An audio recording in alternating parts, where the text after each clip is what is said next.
Okay, thanks, Sepideh, and thanks so much for inviting me again. Um, uh, I'm assuming you can hear me okay, so I'll not sort of stress about that. So, okay, so this talk's called Technological Anti-Holism and Thinking of the Outside, and it's kind of I mean, it's a bit grandiose to say that it's kind of me going back to. I was talking to Martin just a moment ago about playing some new jazz tunes, and it might be a bit grandiose to suggest this is kind of going back to play my greatest hits.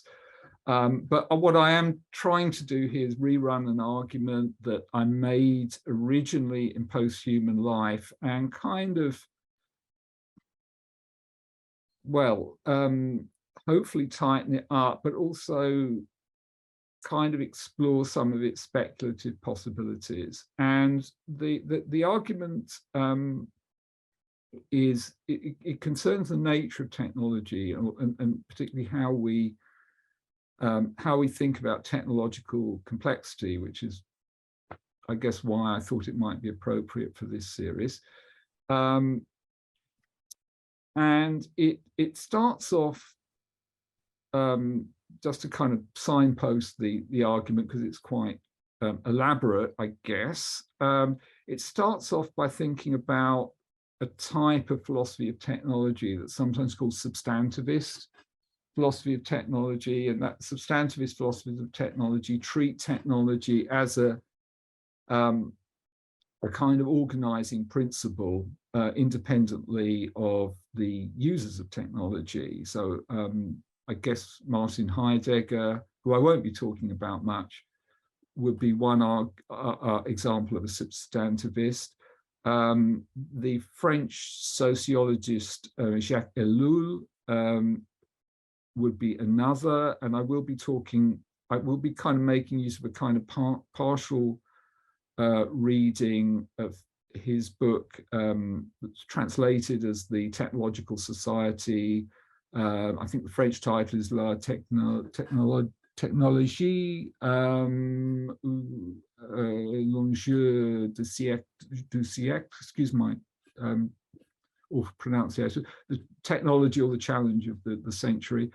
So I'm going to be using kind of Ellul as a sort of foil to criticize what I see as internal shortcomings in old style substantivism.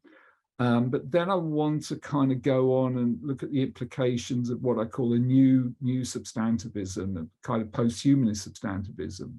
And that kind of ends up in, I think, a fairly speculative lane, hence the second part of my title, the thinking of the outside. Well, what if there's a technological outside, not a noumenal outside, but a kind of outside that we're in the process of constructing, and that's still very much in its in germinal form. I think I'm still thinking through how to think appropriately and adequately about that.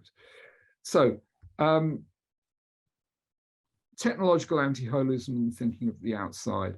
So most critical philosophy of technology has sought to complicate the instrumentalist view of technology, the view that, in a sense, technology just consists in, or the agency of technology really is reducible to the agency of the users of technology. So here we have Fools of Doom in Conan saying, what is steel compared to the hand that wields it? Look at the strength in your body, the desire in your heart. I gave you this. So the idea is that steel has no inherent agency. It's entirely in the body and the sinew and the desire and intention of the user of the steel that its agency lies. So substantivist technology is associated with thinkers like Heidegger and Ellul, kind of in a sense, critique instrumentalism by conceiving technology as a kind of total system that distorts the human life world by subordinating its technical ends. So technology, so conceived, is autonomous. It determines its own principle of action, as Langdon Winner put it. According to L. This principle of action is the injunction to maximize efficiency, which thus drastically constrains conceptions of the good available to humans. And here's a quote from L. Technical progress today is no longer conditioned by anything other than its own calculus of efficiency. The search is no longer personal, experimental, workmanlike. It is abstract, mathematical, and industrial. This does not mean that the individual no longer participates. On the contrary, progress is made only after innumerable individual experiments. But the individual participates only to the degree that resists all the currents today considered secondary, such as aesthetics, ethics, and fantasy. Insofar as the individual represents its abstract tendencies, permitted to participate in technical creation, which is increasingly independent of him and increasingly linked to its own mathematical law. So in what follows, I'm going to refer to these ideas of autonomous techniques as old substantivism, and I'm going to contrast them, as I signposted earlier, with a post-humanist new substantivism. New substantivism agrees with old substantivism that technology is a highly disruptive, important influence on the world, but denies it any inherent normativity. So as I argued originally in chapter 7 of Post-Human Life, I want to argue that technology is not in control of us, but it may be significantly outside of our control. Okay, so what about holism? Well, my title implies a relationship between philosophy of technology and holism. What do I mean by holism? Well, Jerry Fodor and Ernest Lepore, in their book, Holism, a Shopper's Guide, define holistic properties as follows. Holistic properties are properties such as if anything has them, then lots of other things must have them too. In other words, a property is holistic if it's constituted by lots of connections or liaisons with similar kinds of entities. I mean, in the context of Fodor and Lepore, the main kind of holism at issue are various sort of semantic holisms in philosophy of mind, the idea that the meaning of a sentence or the meaning of a mental representation depends on its relationship to lots of other sentences or representations. But obviously, the idea of holistic properties is more general than that. So holistic properties are contrasted with atomistic properties, which are, if you like, float free of their liaisons with other kinds of entity. So here's a kind of speculative claim that you might want to take me up on. So I think holism is important here because traditional substantivism, traditional ideas about autonomous technique require some kind of holism because the ability of a technological system to, if you like, constrain a society, to, if you like, canalize it across a particular sort of set of norms or towards a particular kind of destination or to constrain conceptions of the good, requires that technical entities, whether it's computers, roads, cars, whatever, occupy nodes in very large and ubiquitous networks. So we need holism, if you like, to explain the kind of downward causation from the technological system onto its components, the downward constraining influence, if you like.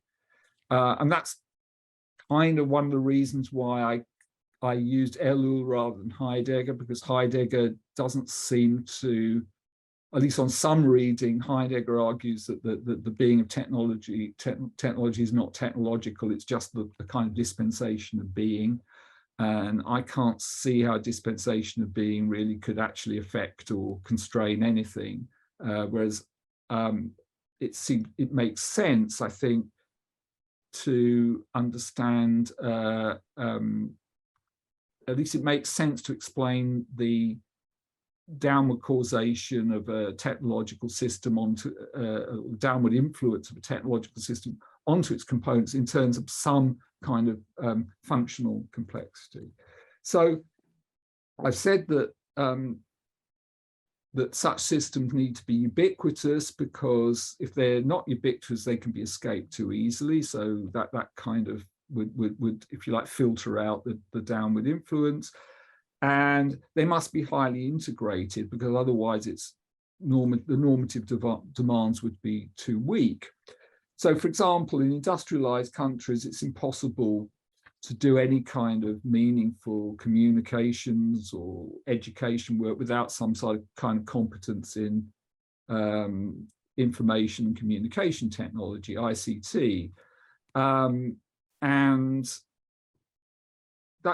so that's kind of ubiquitous, but it's also integrated in various ways, both in terms of the kind of the use of standard software packages, and also in the demands placed on the devices themselves. So network computers require compatibility protocols to allow them to communicate with one another. So you've got TCP, IP protocols, which handle information transfer across networks.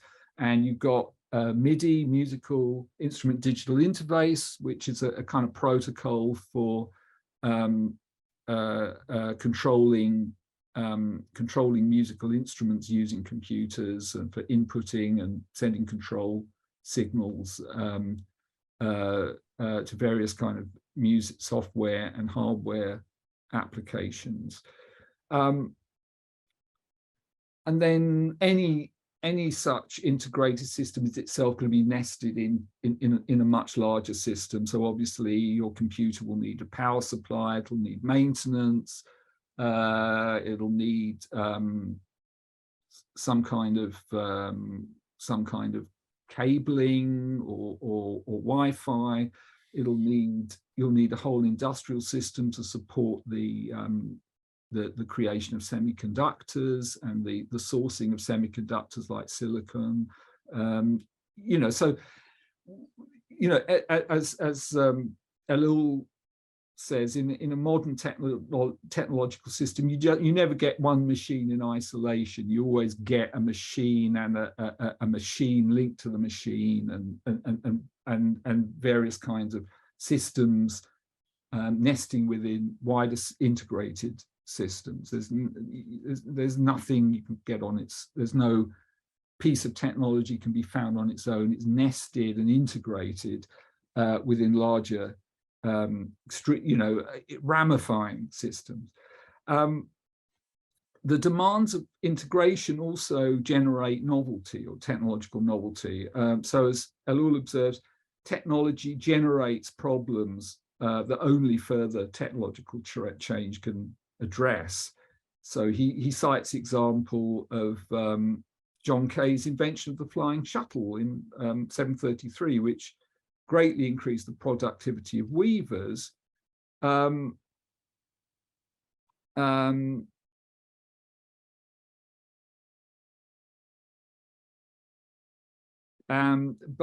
the increased productivity of weavers necessitated increases in production of yarn, which was addressed with the invention of the spinning jenny.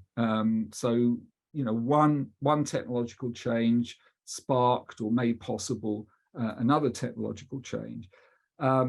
the invention of the spinning jenny, according to Ellul, actually initially caused an overproduction of the yarn, of the threads that are used in weaving, which was later taken up or adopted by used by as a consequence of the power loom, which was invented.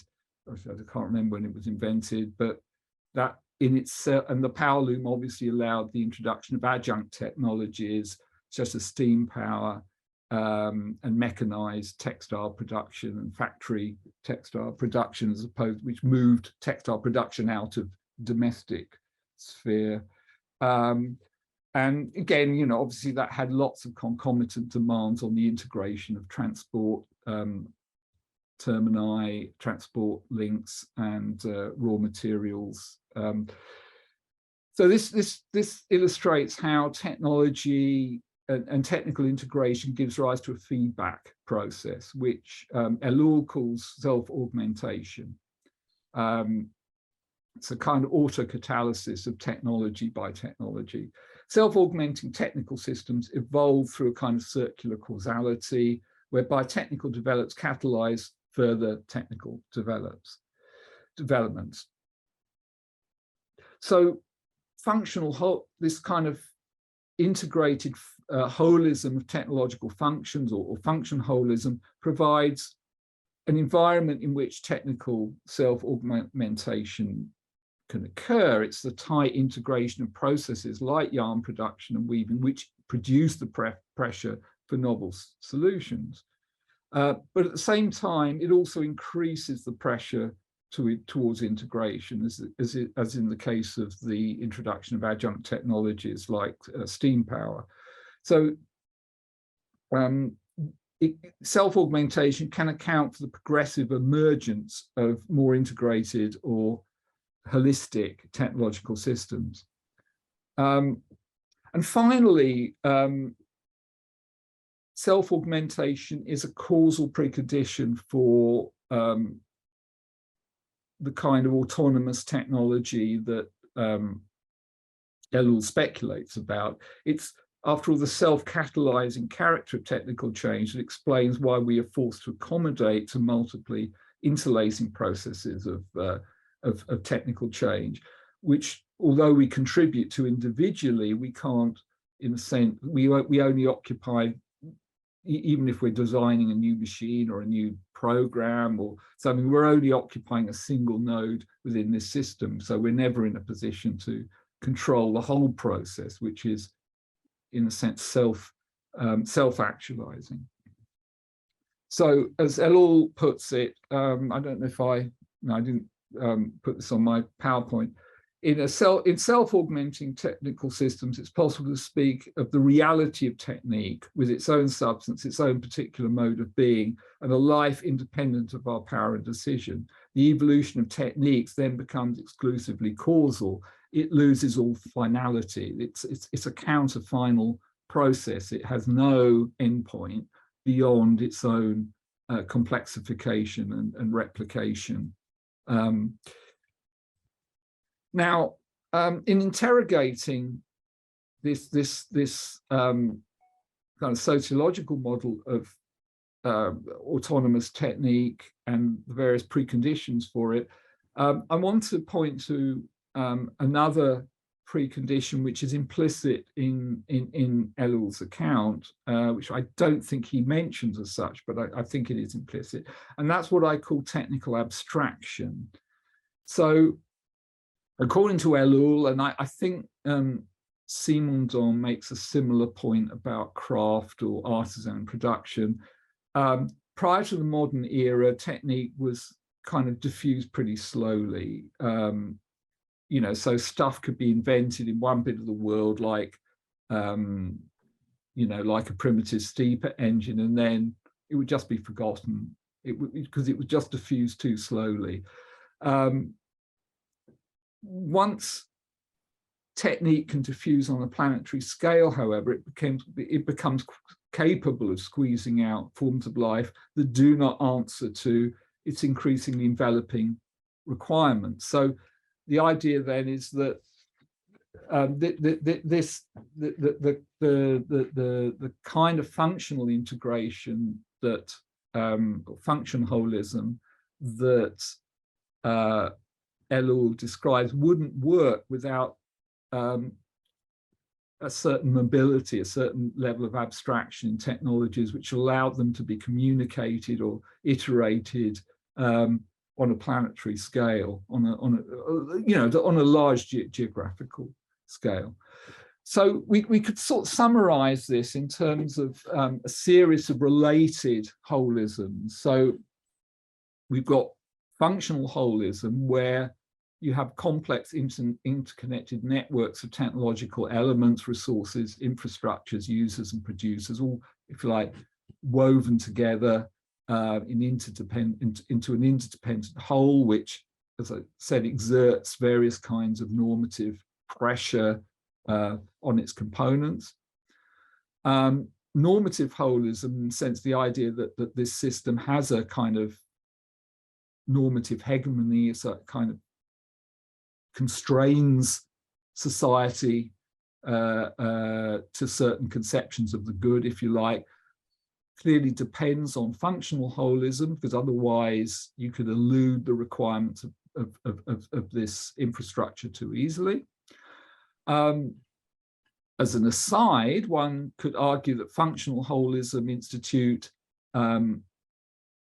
a form of semantic holism for technical concepts. That is, this is terribly important for what I'm going to say, but we normally understand technical devices in terms of their inputs and outputs, in terms of their functions, and functions within such a system are highly integrated. Hence, there's at least a speculative link we can make between normative and functional holism and some kind of local semantic holism with regard to technological concepts. But I'm not too worried about that. I'm just being completist here. Finally, we can add anthropotechnic holism to this sort of hierarchy, if you like, of holisms. In a way, I don't think I'll explain what this is, but I think with the proviso that really it's much more of an optional plug-in than sort of necessitated by these other holisms. So what is anthropotechnic holism? According to anthropotechnic holism, technology and human subjectivity are not two distinct entities, but are indissociable, locked in cycling co-evolutionary spirals. So there are various kind of versions of that. So there's cyborg theory, there's Stiegler's anthropotechnic approach, there's extended mind theory. You could probably go on. So just as an example, Stiegler's anthropotechnic approach holds that that even our the ontological structure of human reality is technological. Our openness to being is a historical product of the way technology exteriorizes memory in large systems. It's interesting as an aside that Stiegler's account draws on Jacques Derrida's account of generalized writing. I think Derrida's input is important because, and as a way of really, if you like, illustrating this thesis. One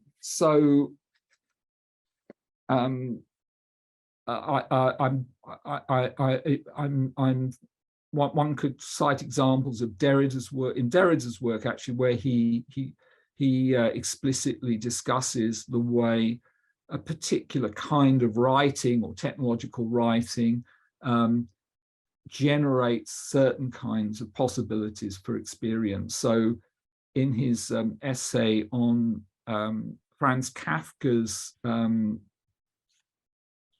short prose piece Before the Law, Derrida points out that what argues that rather as Foucault does, that the very institution of the author and the very institution of literature are coeval with the emergence of printing technology, because once printing technology emerged, you needed it to, if you like, frame property rights on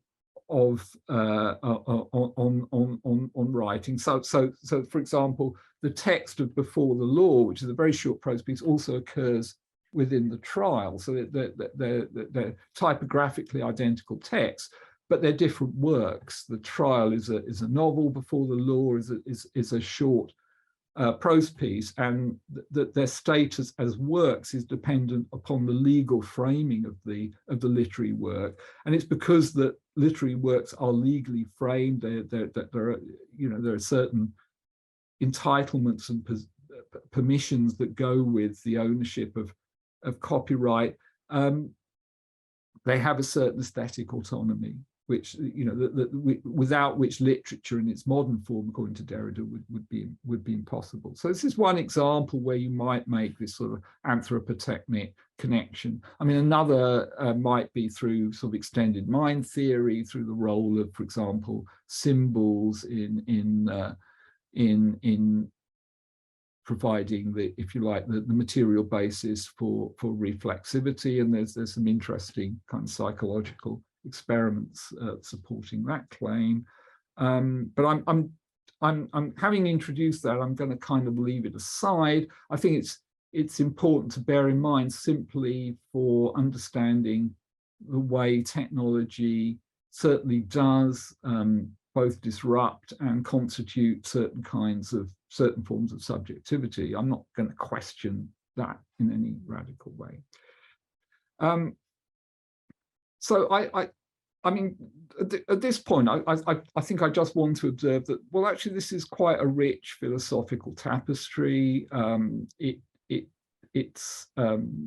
can obviously draw some, I'm going to develop some criticisms of it, but it does provide at least a persuasive account of what's distinctive about specifically modern technology.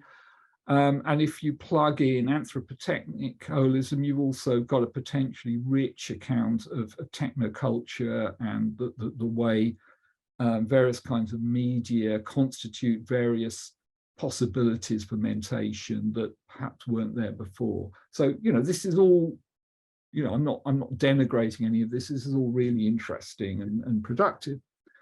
However, while I think this is a rich theory,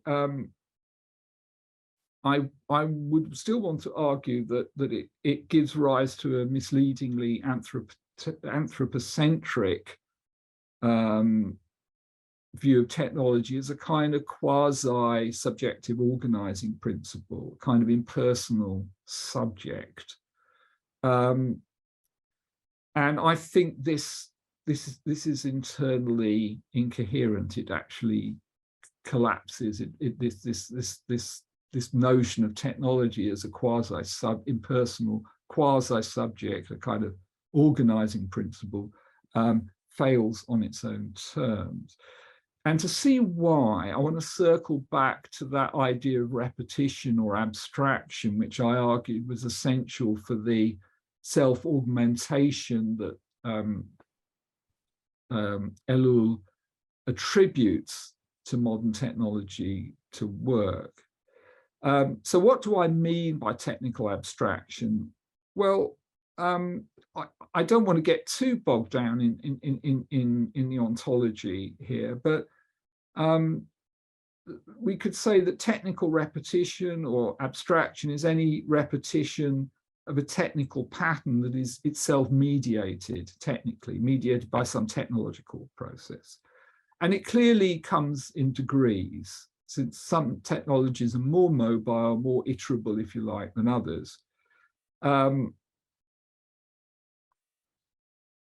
it's also an example of what I guess philosophers from like Derrida or Deleuze calls non-identical repetition, that this kind of repetition doesn't require that the pattern or the structure which is replicated exactly. It can be replicated into new contexts where it acquires new powers. So this is where the anti-holist thrust of my argument begins to bite. Because if technological repetition is inexact or non-identical, it needn't be constituted by this sort of superstructure. It needn't be constituted by a particular node in a functional network. It can kind of pursue careers independently of that role or that node. So abstract so what I'm drawing here is kind of like a virtual actual distinction in Deleuze, but we could pass it in other ways. I don't want to lay too much emphasis on a particular ontological schema, but I'm making a distinction, I guess, between concretized technologies such as the laptop that I'm using now, or the chair I'm sitting on, indeed, and repeatable or abstract technologies which in a sense are not tied to any particular incarnation or node. Another thesis I want to attach to this is the idea that the more abstract a technique is, the more multi-stable or functionally indeterminate it is. And as an example of that, as an example of multi-stability, I'll use a case that Don Ide cites of sardine cans left in New Guinea by Australian gold prospectors. And clearly, the original function of these sardine cans was to contain, was to seal up sardines in vegetable oil. But they were later appropriated by indigenous inhabitants as ornaments or a headgear, so they acquired a new function. Now, Don Ide and Peter Paul Verbeek argue that the phenomenon of multi-stability shows that the technologies really just are practices, or they are their roles in human practices. And here I'm quoting Verbeek. Just as perceptor, he's kind of, Verbeek here is kind of absorbing, is trying to, in a sense, provide a phenomenological or post-phenomenological account of what technique is. He says, just as perception can be understood intentionally only as perception of, and consciousness only as consciousness of, so technology can only be understood as technology in order to, as a function. The in order to indicates that technologies always and only function in concrete practical context and cannot be technologies apart from such context. Now, I want to deny that. I think this example and similar examples show the very opposite, that function shifting, that is, the reappropriation of technologies to new ends, is only possible if technical entities have an efficacy in the world that's in addition and independent of their contextual use, and where this capacity for functional indeterminacy itself constitutes a technical power. So here's an example. Modern inertial guidance technologies are based on an effect whereby rotational movements in an interferometer cause a phase difference between two beams of light, to a split light beam. The interference can be recorded at their destination and used to measure the angular velocity of the apparatus. And this technique was originally designed by Georges Sagnac in 1913 to detect the luminiferous ether, replicating the 1887 Michael Morley experiment. So the idea is if one of the light beams is moved, if there's ether drift, if there's this substance through which light propagates, and we're moving, and the Earth and this was the original Michelson-Morley experiment, if the Earth is moving in a particular direction through that ether, that ought to be detectable as a difference in the time a light ray travels from one point to another, which, if you're starting out with a split beam, will cause a phase difference and an interference effect, which can then be measured. And what Sagnac did was make a much smaller version of this. So the original purpose of the interferometer was basically basically in theoretical physics. It was designed to detect the ether. However, Sagnac speculated that the interferometer could be used to measure changes in the course of a ship, because again, when the apparatus moves, you get differences in the time the light takes to get to a certain point, and you get phase differences and interference. But it was not until the development of quantum electronics and lasers that the device was small and accurate enough for use in aircraft and missile guidance systems. So, something that started out as basically a physics apparatus became essential in the use of laser inertial guidance. So it became, the function of the technology, the uses to which it was put, changed drastically with the emergence of other adjunct technologies. So as Brian Arthur puts it, a technology, far from being a function or an in order to, as Verbeek puts it, is more like a highly reactive building block in chemistry, doing little on its own, but appearing in a host of different combinations, as he puts it. Thus, parts of technical assemblages can acquire new powers to affect the world through reuse. So when we think about abstractly, if you like, the abstract side of technology, abstract techniques, we're not talking about abstraction in the Platonic sense. We're not talking about Platonic universals, but neither are we talking about ephemeral particulars.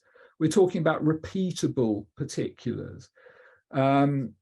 But their repetition doesn't have to be identical, and it doesn't have to conform to some kind of transcendent set of criteria. There are no rules, if you like, determining what counts as a repetition of a given technology. It's a purely historically emergent fact. So it's for this reason I want to argue that technical abstracta elude the functional, normative, and semantic holisms discussed above. They are ontologically independent of mechanisms or rules that govern a particular context of use. And if that's right, it follows that abstract techniques are not determined or limited by any finite or local functional context. Now, at this point, it might be objected that even if abstract technique is not sort of confined, is not kind of functionally individuated, we can make some broader anthropological claim about the relationship between technology and uses. So one might argue that even if technologies are not defined by their use, there is something essentially human or humanist about technologies. That is, perhaps technologies aren't constrained by local functions, but technology as such, as a kind, is constrained by some hypothetical totality of human practices, not as particular technical types like interferometers or staplers, but simply as tokens of the type technical entity. I suppose one objection to that is it might cite instances of animal technology. So, for example, beavers' dams or something like that. I'm not going to. I mean, that seems reasonable to me, but I'm not going to put too much emphasis on that because that doesn't seem to. Excuse me, it's just getting a little cold here, so I'm going to put my hoodie on. That doesn't seem to address. Hold on. That doesn't seem to address the kind of modern, highly integrated technology that I'm talking about here. However, one could advert to the position that I developed elsewhere in post-human life and in other publications, speculative posthumanism, as a counter to this. So,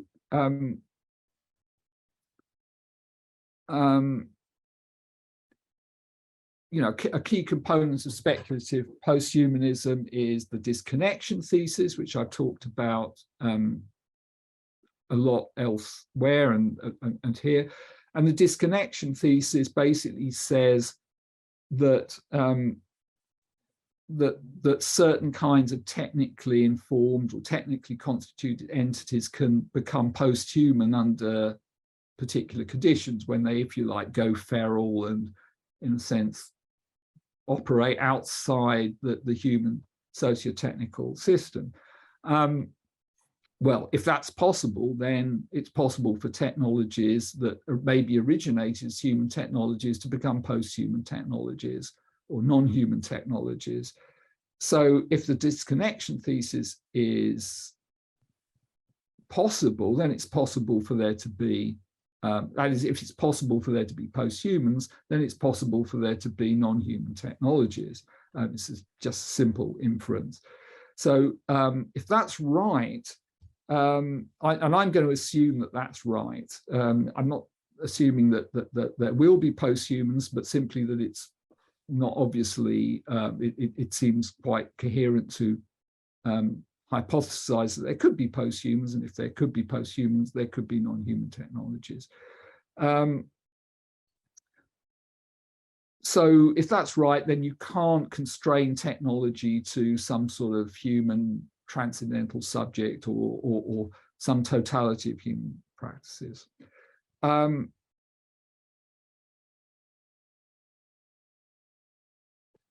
So what I want in the last part of the talk, then, what I want to argue is that this idea that technology can become non-human actually gets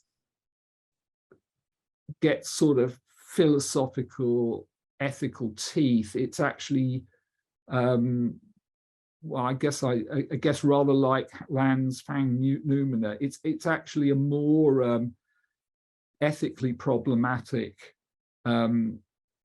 position than I've suggested.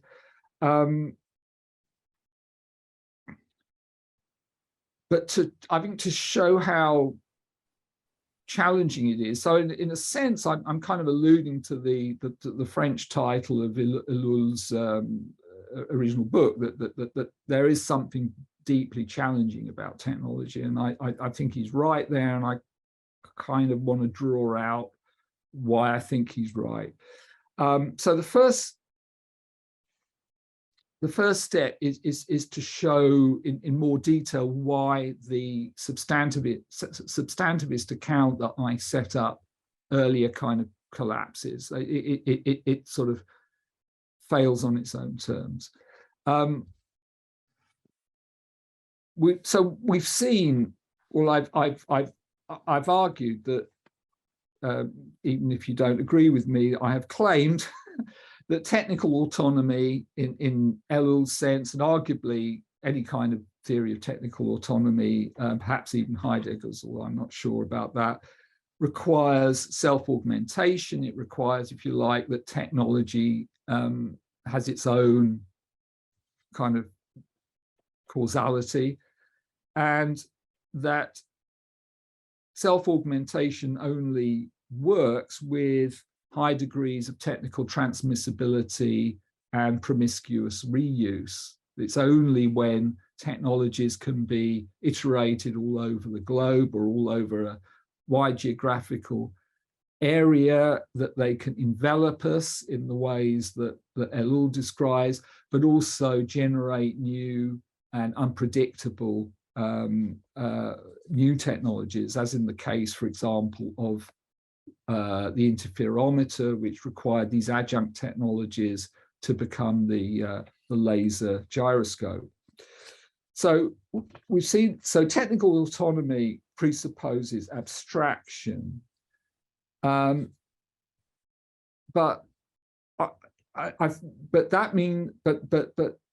if technical autonomy presupposes abstraction, then normative autonomy, the autonomy of technique, fails, because normative autonomy, I want to say, is incompatible with the abstraction and functional indeterminacy of these highly replicable abstract techniques. And if that's right, then autonomy fails because it's incompatible with its own preconditions. It's an inconsistent theory. And we can see why this is the case if we note that Ellul's account of technical autonomy invokes what I call a second order efficiency concept. Why second order efficiency concept? Well, we've seen that Ellul thinks that technology is kind of driven, the autonomy of technology is expressed through the demand for increased efficiency. But it's worth mentioning that it's a little more complicated because, you know, any technical process can be efficient in different ways. There's no efficiency per se. So, for example, a particular bit of software might be computationally efficient because it operates gracefully even with worst case inputs, but it might be harder to maintain than some other less tractable process. Another process might be energy efficient, but not efficient in terms of other inputs or outputs. So there is no, the only way this can work then, the only way that the technical system can constrain efficiency is if in some way a second order efficiency, that is the idea of efficiency per se, or the concept of an efficient process, is translated into particular efficiencies, particular first order efficiencies. So as I said, considered abstractly, a technique can be efficient in some ways, but not others. However, according to Ellul, any particular techniques are goal-directed operations. So for Ellul, there is no and in that sense, he's rather like Verbeek. There's no technique apart from its use for a particular end. As he puts it, technical methods are not multi-purposive or adaptable or interchangeable. So he disagrees with this idea of functional indeterminacy. So even if technologies in the abstract can be evaluated according to different efficiency criteria, particular technologies have to have their efficiency criteria fixed by their purposes and by their uses. So it follows that first order efficiency in an autonomous system must be fixed by local norms of use. Autonomy thus requires a mapping, if you like, from the general higher order efficiency requirement instituted by the system as a global whole to the first order efficiencies that are instantiated in particular uses. So even though the system as a whole enjoins efficiency, we only that's only implemented for us at a local level, in a particular concrete technology. However, it's easy to see that this mapping, however it's implemented, can't apply to abstract techniques, which are not bound to local uses. And since abstract techniques account for the universality and power of modern technique. It's the fact that we're in a planetary system where techniques can be iterated from one bit to another, developed, plugged into new systems, like as in the case of inertial laser guidance system, or in the case of computer languages. So, you know, if you take any simple computational structure like a loop in any computer language, it can obviously be used to do multiple jobs. You can use it to count, you know, to list some library loans, or to implement a musical idea like a loop in a music piece. You know, there's no end of things you can do with a loop. There's no end of things you can do computationally with an array or a stack or other kinds of software structures. Their power is precisely their abstraction. So if that's right, if autonomy requires that the technological system maps from some kind of global efficiency requirement onto local instantiation of efficiency, and that can't operate with abstract techniques because they're not contextually bound, then that old style substantivism must be false, at least with respect to abstract techniques. And if that's the case, it must be at least incomplete with respect to the technical dynamics of modernity, which is precisely dependent upon technical abstraction. So if that's right, then modern technology cannot be autonomous, at least in the way that Ellul understands it. So one interesting question, that's how we're doing for time. One question that we might ask at this point is, well, if the autonomy thesis fails for modern technique, because of the prevalence of abstraction, does this salvage instrumentalism? Does this mean, in a sense, not autonomous technology, but heteronomous technology which serves us, which, in a sense, we can determine, whose nature and future we can determine with respect to human values, let's say, whatever those might be. Does it, in a sense, lead us towards a kind of technological humanism? I don't think so, but this is where things are gonna get a little more complicated. What I want to do to argue against a kind of technological humanism is to construct a sort of idealized model of what the human governance of abstract technique might look like. So abstract techniques can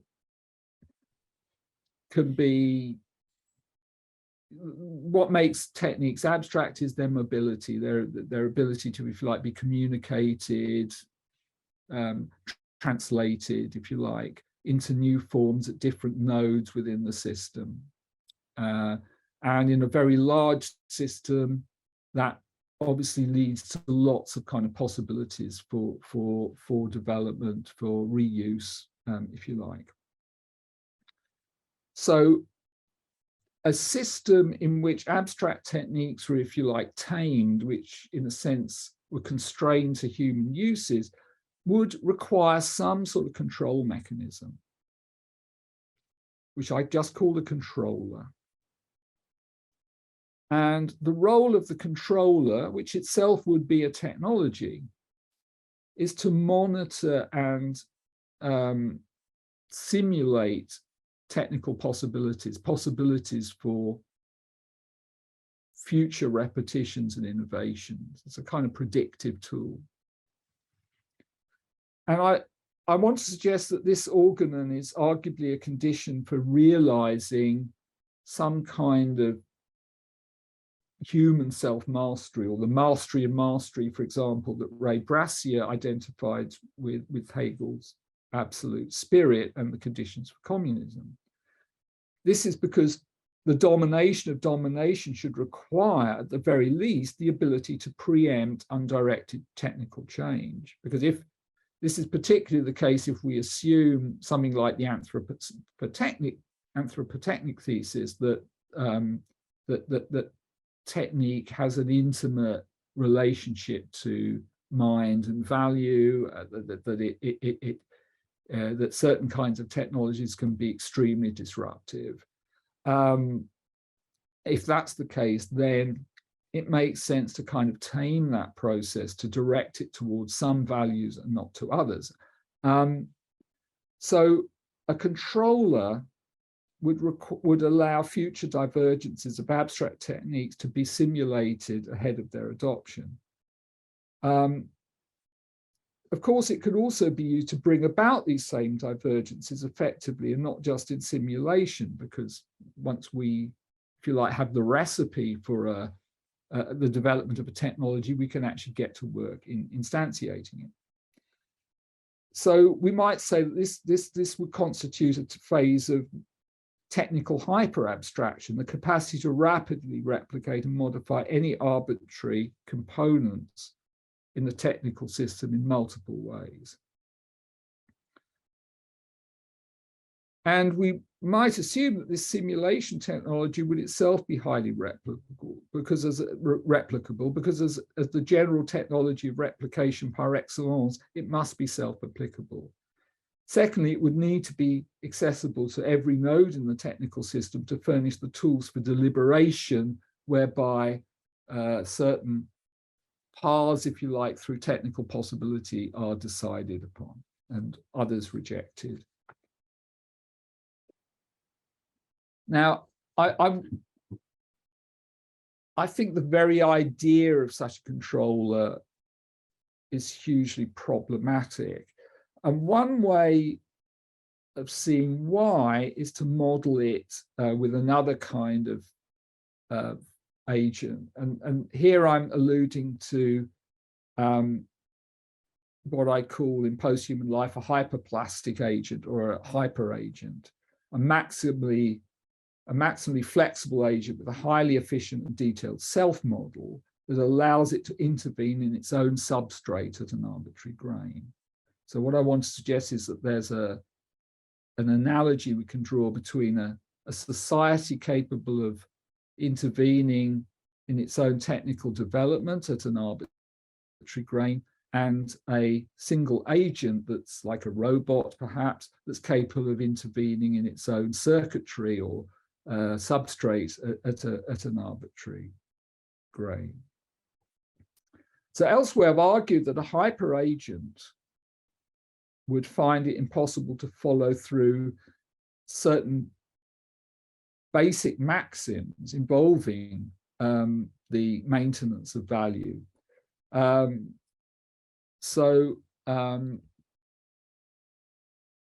I didn't put that maxim up. So a plausible maxim might be that if a collective or individual agent, call it A, has a categorical value V, whereby categorical value is a value that gives it a reason to exist, to get out of bed in the morning or do whatever it does.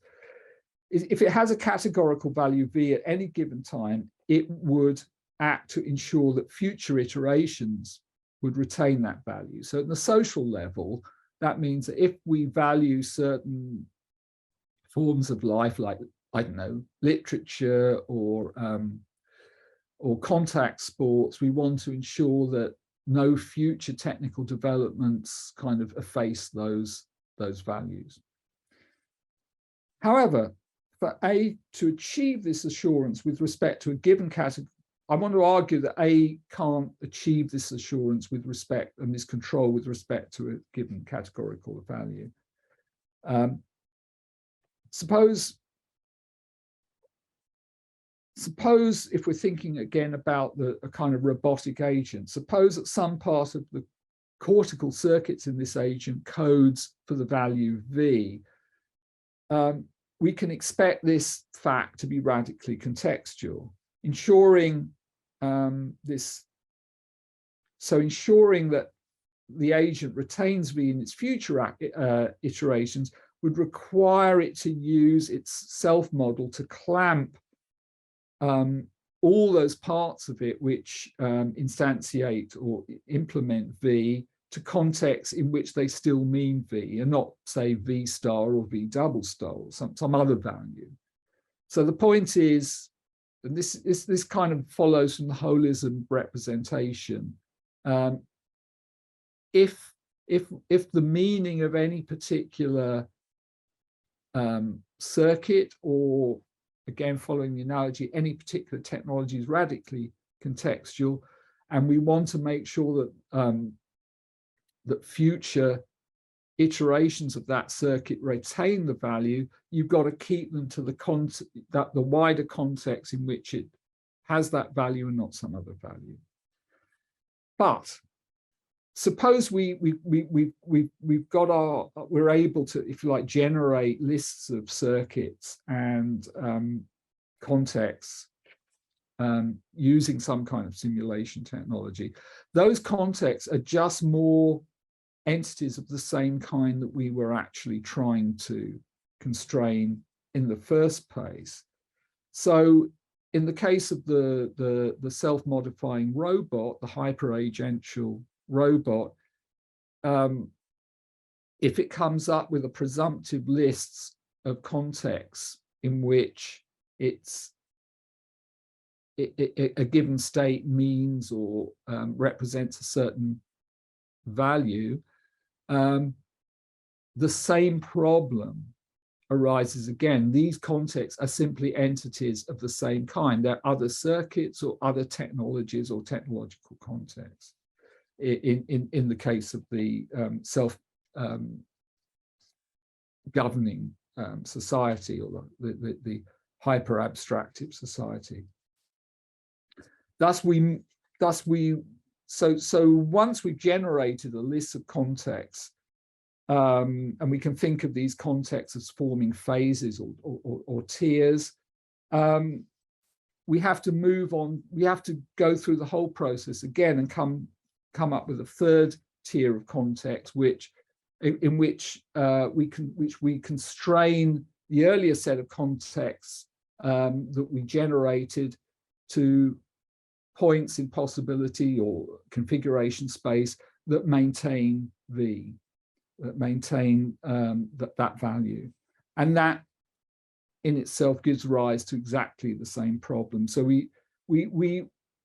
the problem recurs ad infinitum. And since given the flexibility of the system can always intervene to alter its own architecture and generate new contexts containing earlier ones, in a sense, the more flexible the system is, the more problems it faces trying to clamp those contexts, because it will always be capable of simulating, modeling further context, further shapes, if you like, either individual social shapes, in which exactly the same problem arises.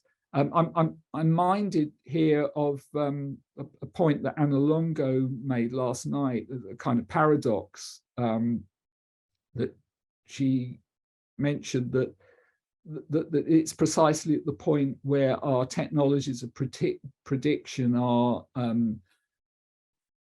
have become incredibly sophisticated that the future seems so uncertain, in the sense that our very flexibility in predicting and simulating the future seems to generate a kind of feedback. It seems to give rise to a feedback process which perhaps generates uncertainty. So even if there was a, say, somewhere, you know, in kind of in the space of all computer programs, suppose there was a computer program that could compute all the hierarchies of context which maintained the value v, it's plausible to suppose that this program would be non-terminating, because at every stage of the process, the same problem applies recursively, and we can generate new contexts for which the same issue arises. So even if there was a way of, if you like, listing all the contexts which clamp a particular state to certain values, and in a sense instantiate a kind of maxim of rational desire, that would be of little use either to the self-modifying robot or to the society I'm describing, because it would never terminate. It couldn't terminate because the same problem applies recursively at each stage. Thus, clamping to certain values and the rational preservation of value commitments proves impossible for an individual hyperagent. And I think this is obviously speculative. I think the same considerations apply for a social hyperagent attempting to clamp technical parts of itself to ensure their humane use. Clamping requires not only that we can simulate technical divergences, but all the contexts in which these obtain, which are still more technical divergences for which the same question must again be posed. Thus, as with the individual hyperagent, the subjectification of technology or the humanization of technology would never be achieved, because clamping a token instance would require clamping members of the infinite hierarchy, all the members of the infinite hierarchies into which it could be iterated. We can provide a further speculative twist to this by noting that the problem of the hyperagent is rendered more challenging if we consider what kind of agent it is.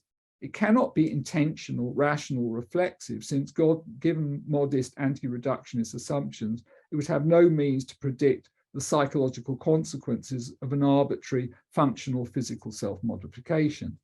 Lacking robust psychophysical laws, so I'm assuming modest anti-reductionism here, any belief desire could be deleted with the merest self-tweak.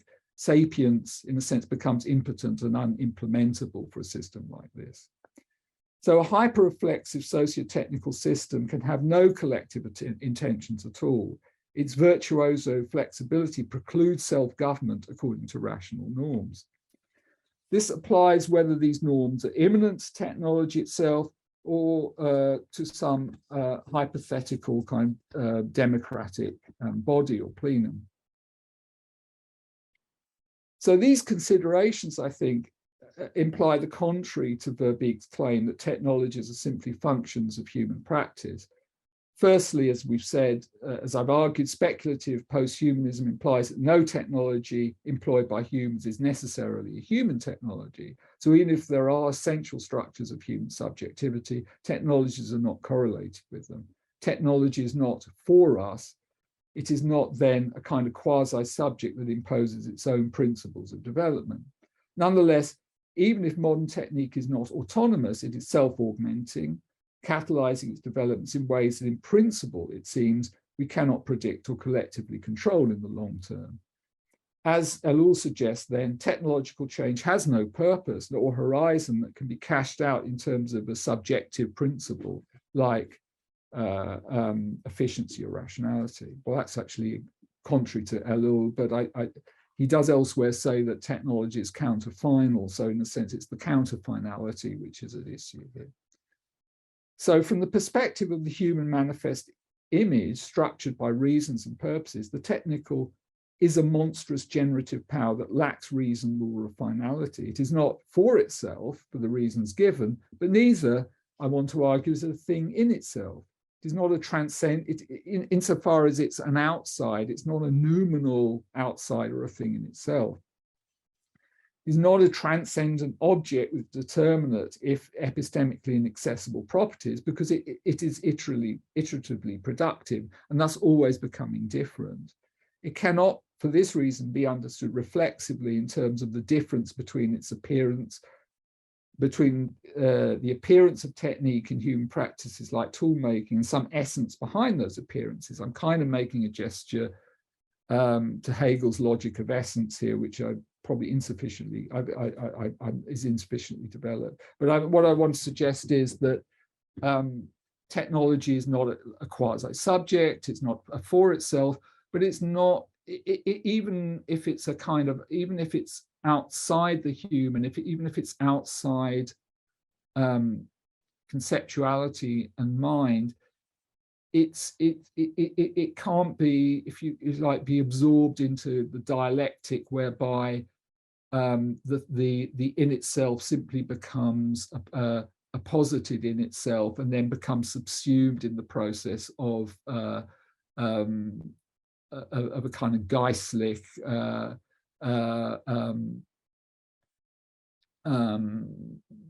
reflection. It is so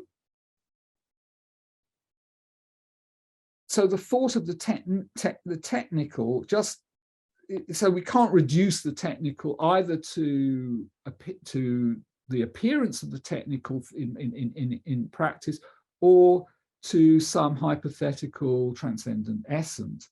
It's independent of appearance, but it's also independent of any kind of conceptual specificity. The thought of the technical just leads to differentiation without end.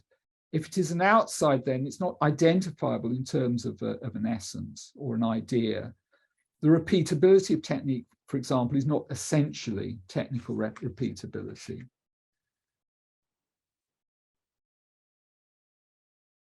So technique is not for us or for itself. It's an outside uncorrelated with human concepts or practices.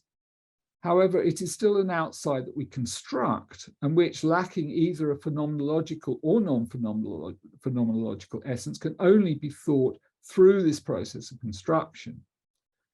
A different way of formulating this is that thinking technology requires the encounter with technology, and thus the encounter with technology is itself integral to the thinking of it. It is a thought of the outside vehiculated or implemented by the outside, not one that's radically other to thought. So technology is alien to the human, but in some sense envelops thought, in some sense is integral to its very process of cognition, or the process of cognizing it rather.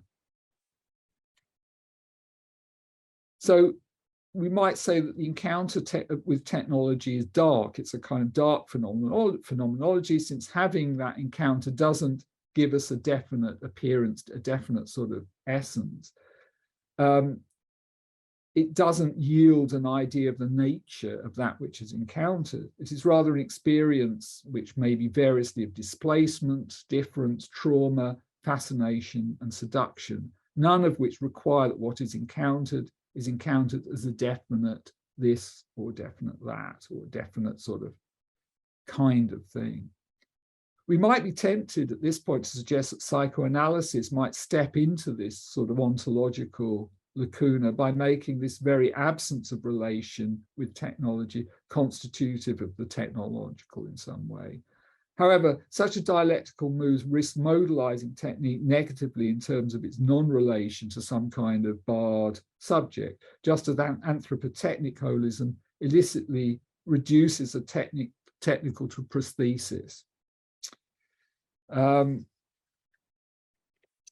However, and this is again speculative, it's conceivable that a discourse like psychoanalysis might help us with a different problem. And that's that our use and investment in technology commits us to the generation of the indeterminable and unboundedly inhuman, a febrile and undirected process which is imminent to the wide human system in its current incarnation. And this is a differing or becoming unbound by any conception of the good, as a differencing or becoming that is not bounded, it's unbound by any conception of the good, any kind of transcendental subject or determinable concept. And this is something I describe in an earlier article as catastrophic xenophilia, that the idea that our very bodies, our very desires, our very psyches are transected by this process in some way, even though it's not itself.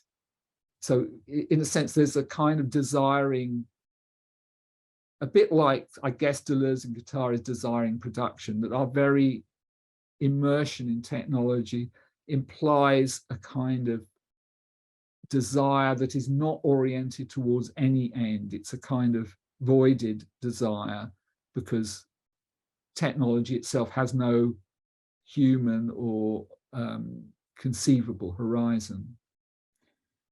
If what I'm proposing here is a kind of technological nihilism, it might be described in such terms, I want to distinguish it from a rationalist nihilism, which empties the world of values. I'm not saying there are no values. It's not that kind of nihilism. It's not, in that sense, I guess it's not, say, Brassier's nihilism.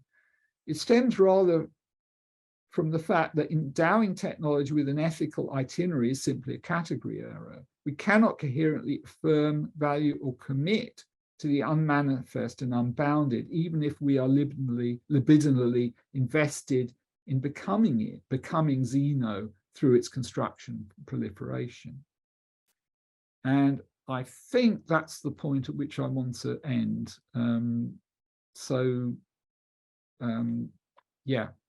Thanks for listening to me. I'm sure I have gone on much too long.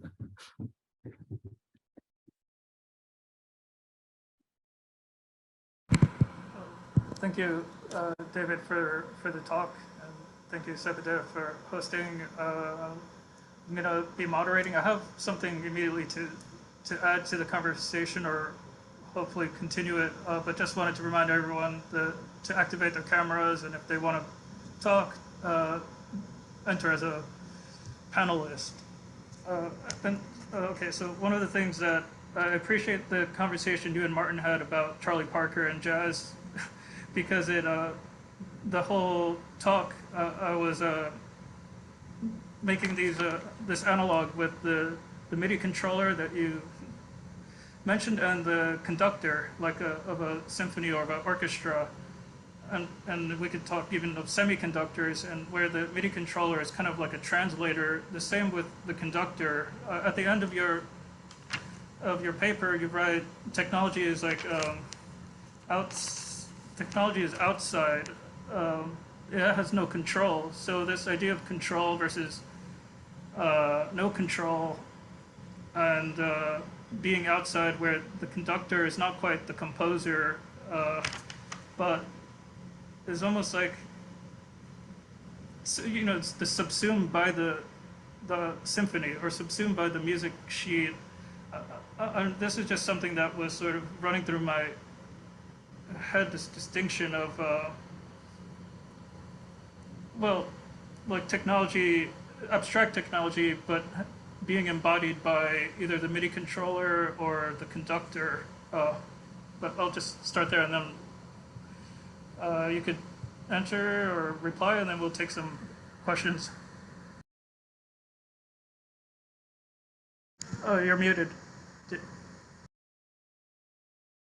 Okay, I don't know how that happened. Sorry about that. That's maybe technology kind of becoming autonomous and working against me. So I don't want to, using example of the MIDI controller, obviously there are just kind of loads of very ordinary, everyday ways in which we do obviously control particular lumps of technology, like we're doing now, and obviously this meeting would be impossible otherwise, unless our computers were our computers have to run Zoom, and our microphones have to link up, and the whole system has to be, and our cameras have to be, feeding information,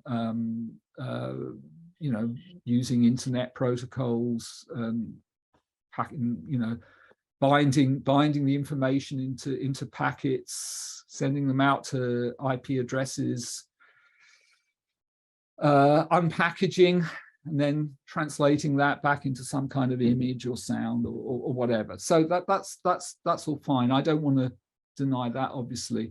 The thesis is, as you say, it's about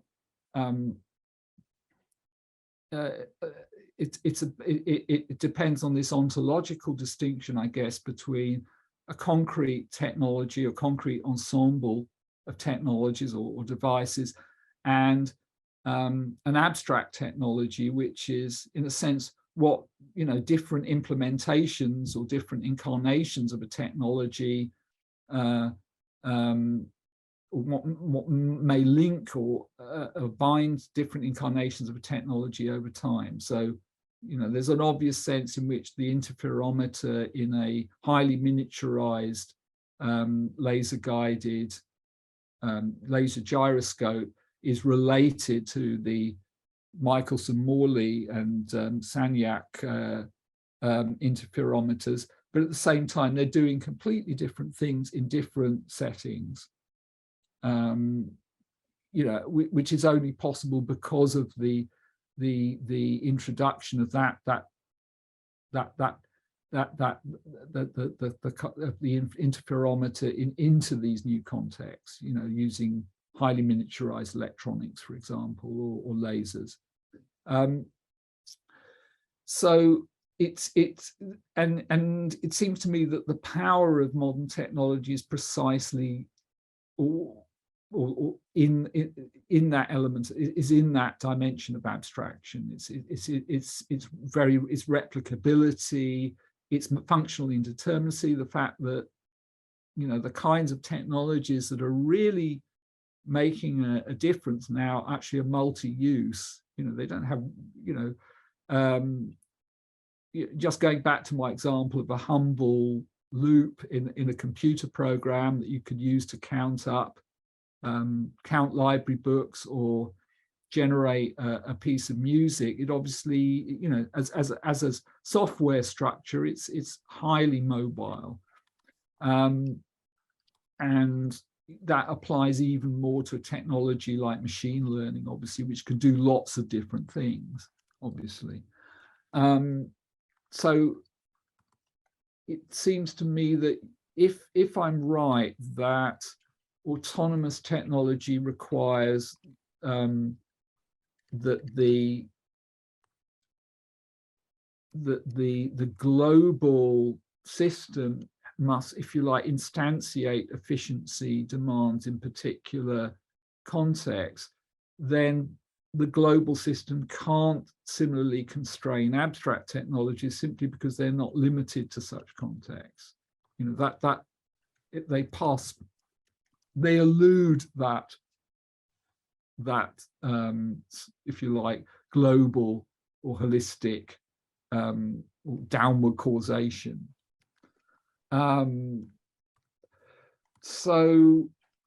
And that seems to be, the essential to, what distinguishes, modern technique from pre-modern technique. So I'm in agreement with Ellul, and I think Simondon there, although I don't know Simondon so well. And then the question is, well, can we predict? Can we constrain that the future replications, future iterations of these abstract techniques? And that's, I think, where things become highly problematic. Okay, thank you. I guess we'll go to Martin Rosenberg for the next question. Hold on. Hi, Martin. Great talk. laid out the territory for me in ways that I hadn't thought about. I latched on to something where I did have prior familiarity, and I was just wondering, in the context of multi-stability and functional indeterminacy, which I thought was a really wonderful concept, whether you've deployed the work of Peter Gallison here. No, You I don't began- know him. Yeah. You began with Cargo Cult, Yeah, yeah. which was a wonderful example of a rather a difficult and attenuated trading zone, Yeah, yeah. which is a term from Peter Gallison. If you remember, what Peter Gallison demonstrated was the drift of hardware and software across very different disciplinary boundaries associated with microphysics. Okay, I'm going to just make a note of this, Martin, because I think this is stuff, as with Anna's talk last night, this is stuff that I think I need to know if I'm going to kind of develop this. Peter Gallison, yeah, anyway, you can give me some titles. Yeah, he's a MacArthur Genius Grant recipient and professor of both history of science and physics at Harvard. Yeah. I've been applying certain aspects of his notion of the agency of tools, Right, to metaphor, to tropes, yeah, in the context of doing transdisciplinary inquiry. I love that notion of the agency of tools, because precisely kind of think what I'm. And the ways that tools and even metaphors or tropes can alter cognition. Sure. And to use an example of tools and referencing with thanks to Moises' reference to Charlie Parker, Yeah. There's the difference between, for example, the prosthesis model of the relationship between the body and the instrument in playing jazz versus a structural coupling model of the body and the instrument. I have leaned heavily in the direction of structural coupling, which is a term from Maturana and Varela, because of the ways that instruments can demonstrate, even though we're all using the same embodied as well as conceptual knowledge and feeling of rhythm, that instruments have agency in shaping the proprioceptive pathways of the players themselves in startlingly different ways, whether you're talking about a pianist in terms of small motors to a vibraphonist using the same keyboard but having to use more large muscles versus a trombonist versus a drummer versus a saxophonist and so forth. Yeah, no, I really like that. And I think there's been some, I think I mentioned in my improvisation essay, some research that had been done on groups of musicians and the way the interaction at a very refined level between their movements were often related in ways that they themselves weren't aware of, but actually do make a difference to the performance. So I completely agree. And I'm not talking about just the idea of agency. I'm talking about the fact that through neuroplasticity, these hardwire proprioceptive pathways do develop differently in the bodies and brains of the people performing the instrument. So the instrument is actually shaping the embodied cognition of the individual player in startlingly different ways. Yeah, I mean, obviously, from my point of view, there are kind of a few ontological issues that I need to kind of work out here, because in a sense, this kind of agency is obviously at the level of, you know, concrete particulars, if you like, that are located in a particular time and space with respect to the musician, and I'm cool with that. I mean, I think that makes a lot of sense with me, but I also want to suggest that if you like, the patterns associated with technologies, you know, through their communicability within a wider network, also have a sort of efficacy that we need to theorize. Yeah, because we're not only talking about things, we're also talking about models. Yeah, and you know, obviously, the more efficient your system is, the more difference, you know, model can make. I mean, you know, it's much easier. Obviously, there's some technologies that are much easier to replicate than others. It's much easier to transmit a bit of software than it is to transport a car somewhere. But you know, that one, of course, if you've got technologies by like 3D printing or whatever, you know, that the distinction between software and hardware itself, you know, becomes tenuous, at least in terms of the capacity for abstraction and repeatability and variation, of course, because the more you know, that those forms of computerized production open themselves to far more refined variation than kind of Fordist type factory production. But what I like about the jazz metaphor and instrumentality metaphor is that you can actually empirically verify. Yeah, absolutely. How distinctly those pathways form compared. And I think that also puts a lie to the idea that we can somehow reduce technology to practice or human purposes or intentions. Because the agency you're describing is subpersonal. You know, a lot of the time, even though it manifests in various ways, obviously.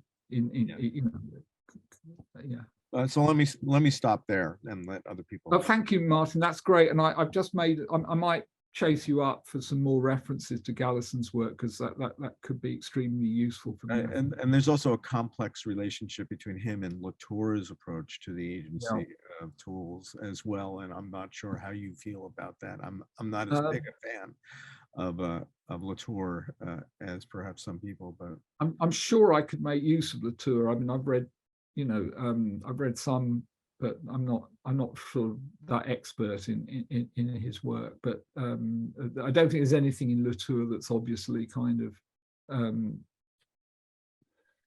not, you know, that couldn't be. I'm sure there's a lot in Latour that I could appropriate, shall we say? Yeah. Yeah. Thanks, David. Thanks, Martin. Thanks for your input. That's great. Thank you, Martin. We have Patrick with a question. Yeah, thanks, David. As always, absolutely fantastic and thought-provoking. So, if you don't mind, I just want to push you to say a little bit more about a couple of points at the beginning and one of your concluding points. Part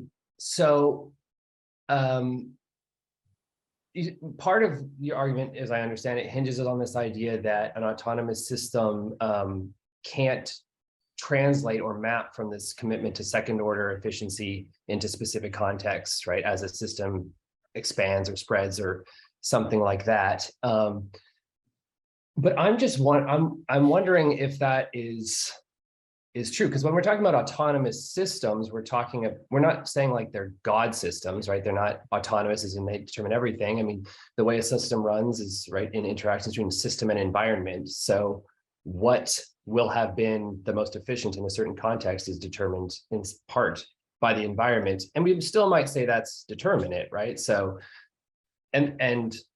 right. So once we're taking the environment into account, maybe we're not looking at this as an a priori thesis, but an empirical one. Hey, look, right? Certain uses won out, certain technologies were adopted, certain technologies weren't adopted in any specific context. And we can't explain this, right, patterns of adoption and non-adoption, certain technologies winning out, without saying something about their efficiency, right? So So it seems like there's some sort of mapping going on there in terms of just how we explain actual concrete,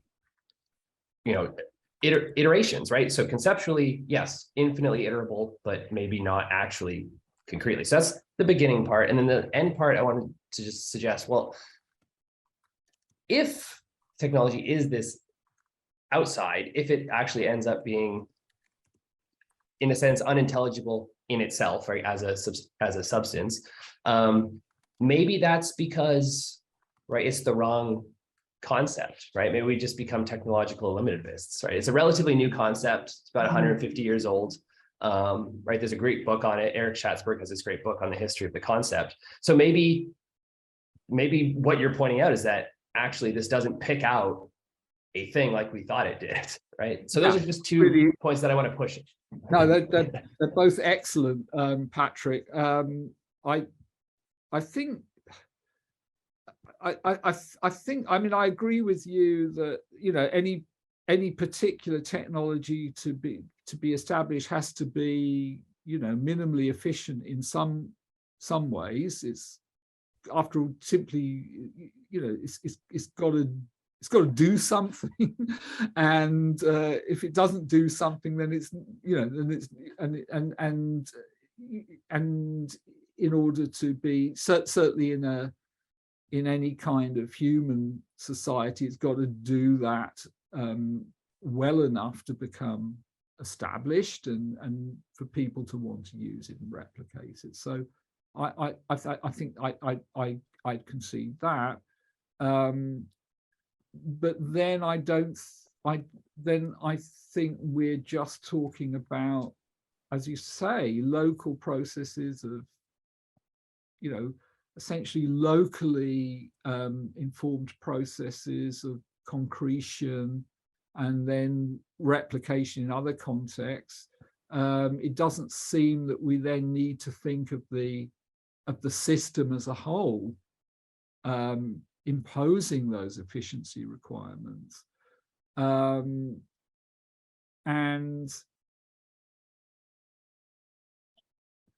in addition, since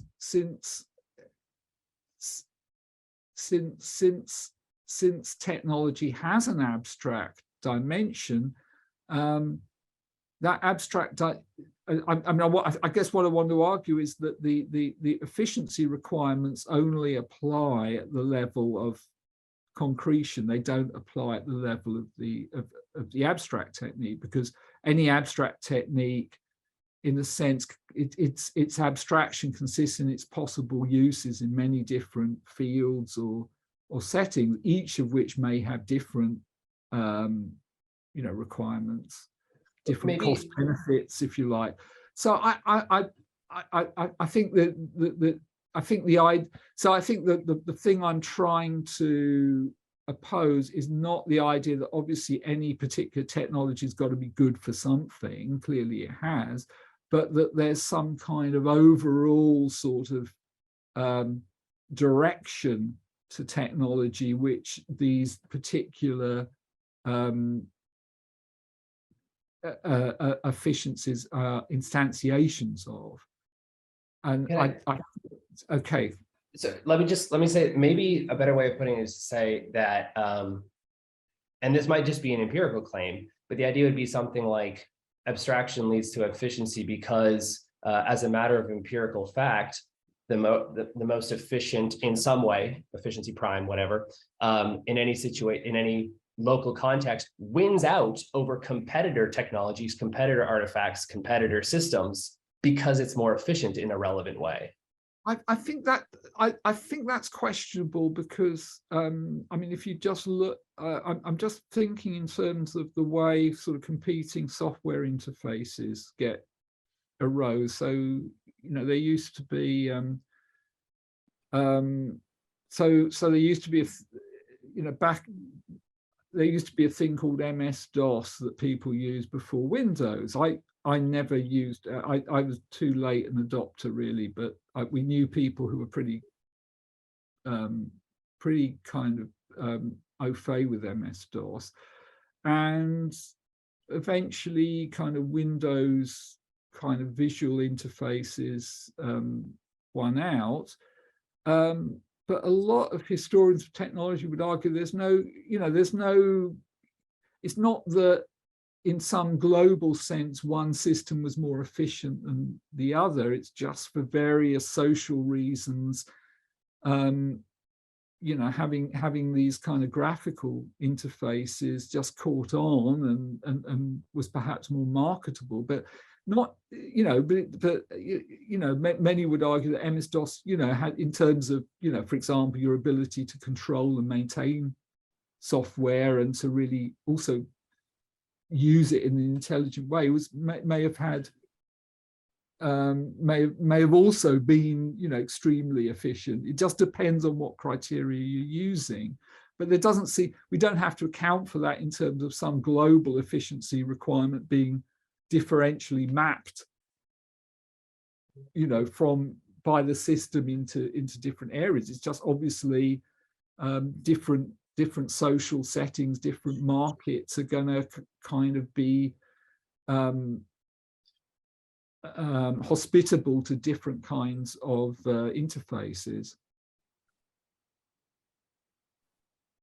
I guess, yeah, I'll need to think about, we can talk more about this, and I don't want to press this point because I'd like to hear what you. I think that needs to be interrogated. I agree. I mean, I realize that argument's extremely cartoon-like and schematic, and it really needs, it needs people like you to kind of really come, to really apply some pressure. So thank you. So the other one was the other idea which I really liked was technological eliminativism. And so, as you say, so my claim is that, okay, you can't reduce technology to practice for some of the reasons that we've been discussing. It's not simply a question of in order tos. We can't, it seems problematic to limit technology even to the human, to some sort of transcendental human subject or whatever. And the abstract nature of technology, its capacity for promiscuous reuse and development means that, in a sense, we can't identify technology per se as a kind of single entity to some horizon, such as, for example, efficiency or control or whatever. It's not reducible to some overarching norm. And I mean, to that one might add, well, that you could argue that even identifying technology with a particular type of thing, as I'd say, in essence, seems problematic. So stuff that wasn't technological in the 19th century, like certain areas of pure mathematics, can become technological, can become, obviously in the form of, say, computer languages, that kind of thing. So that things that weren't technological can become things that we might recognize as technological. So it is arguable that it's very hard to pin technology to any kind of essence. And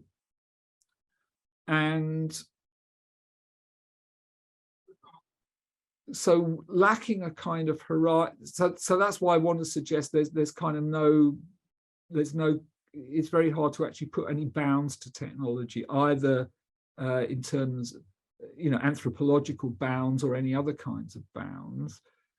Whether that means that actually we haven't got a sort of single thing called technology, but in a sense, perhaps lots of different things which we can bound or we can identify with a kind of fairly well-behaved concept, is that, that seems like that would be one way to respond to that. But I think I'd question that objection by suggesting that actually it's the very lack of essence, or the lack of determinacy, in a sense, which explains the power of technology to transform stuff. So even if we don't have a concept of technology, it's there. Not everything has to have I mean, it's not clear that everything has to have an essence. I think Dennett says somewhere that, it's only really boring things that have essences. It's the interesting stuff can't be pinned down to an essence. So I think not having a kind of bound or an essence is not necessarily grounds for elimination here, because in a sense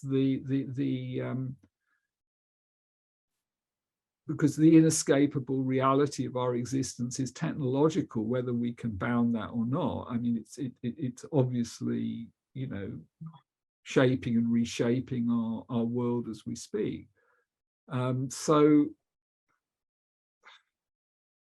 No, this is good, because the way that I was thinking about it was to say, well, maybe technology is, part of the manifest image, so to speak. It's a way of making sense of how things show up for us, but it's not ultimately going to be helpful. But as you just say, like as you just mentioned, right, thinking about it in this unbounded way actually helps explain so it is serving a theoretical purpose. Like the question was like, is it serving us a purpose? And it is. And I see that. There is some explanatory efficacy there. And I think there are lots of reasons for not limiting technology, as you say, to the manifest image, simply because,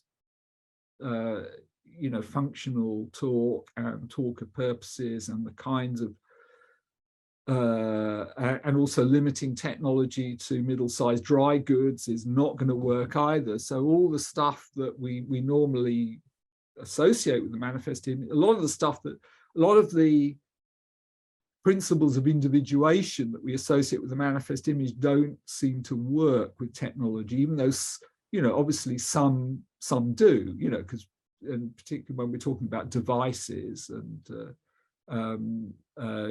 identifiable chunks that have a particular function in a particular assemblage or setup, sure, so it's not that it's completely outside the manifest image, but in a sense, its efficacy is not entirely explained by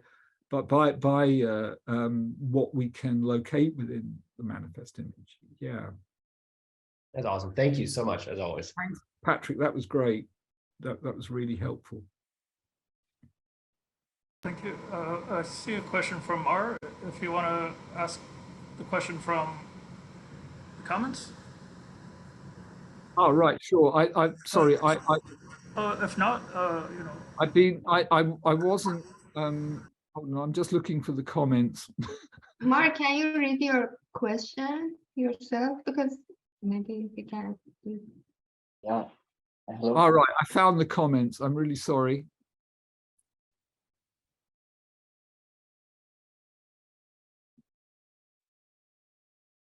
Hi. Hi, Dave. Thank you. It's the question about the outside, the think of outside. If possible to think outside like a new image of technology, it's possible to think like that, like a disconnection way that you think, and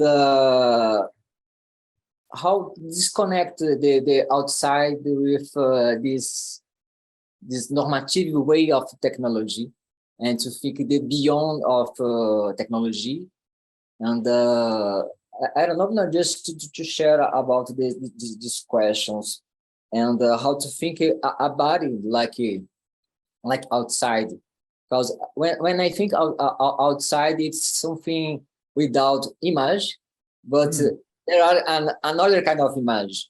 If you can talk a little bit about outside, or an ontology of outside, if possible, to think about an ontology of outside.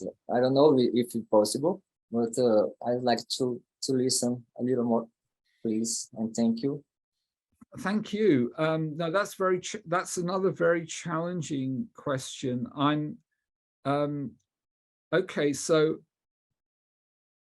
I mean, I think the idea, so the idea of the outside, I guess I'm alluding in part to Nick Land's use of the term. So Land sort of implies that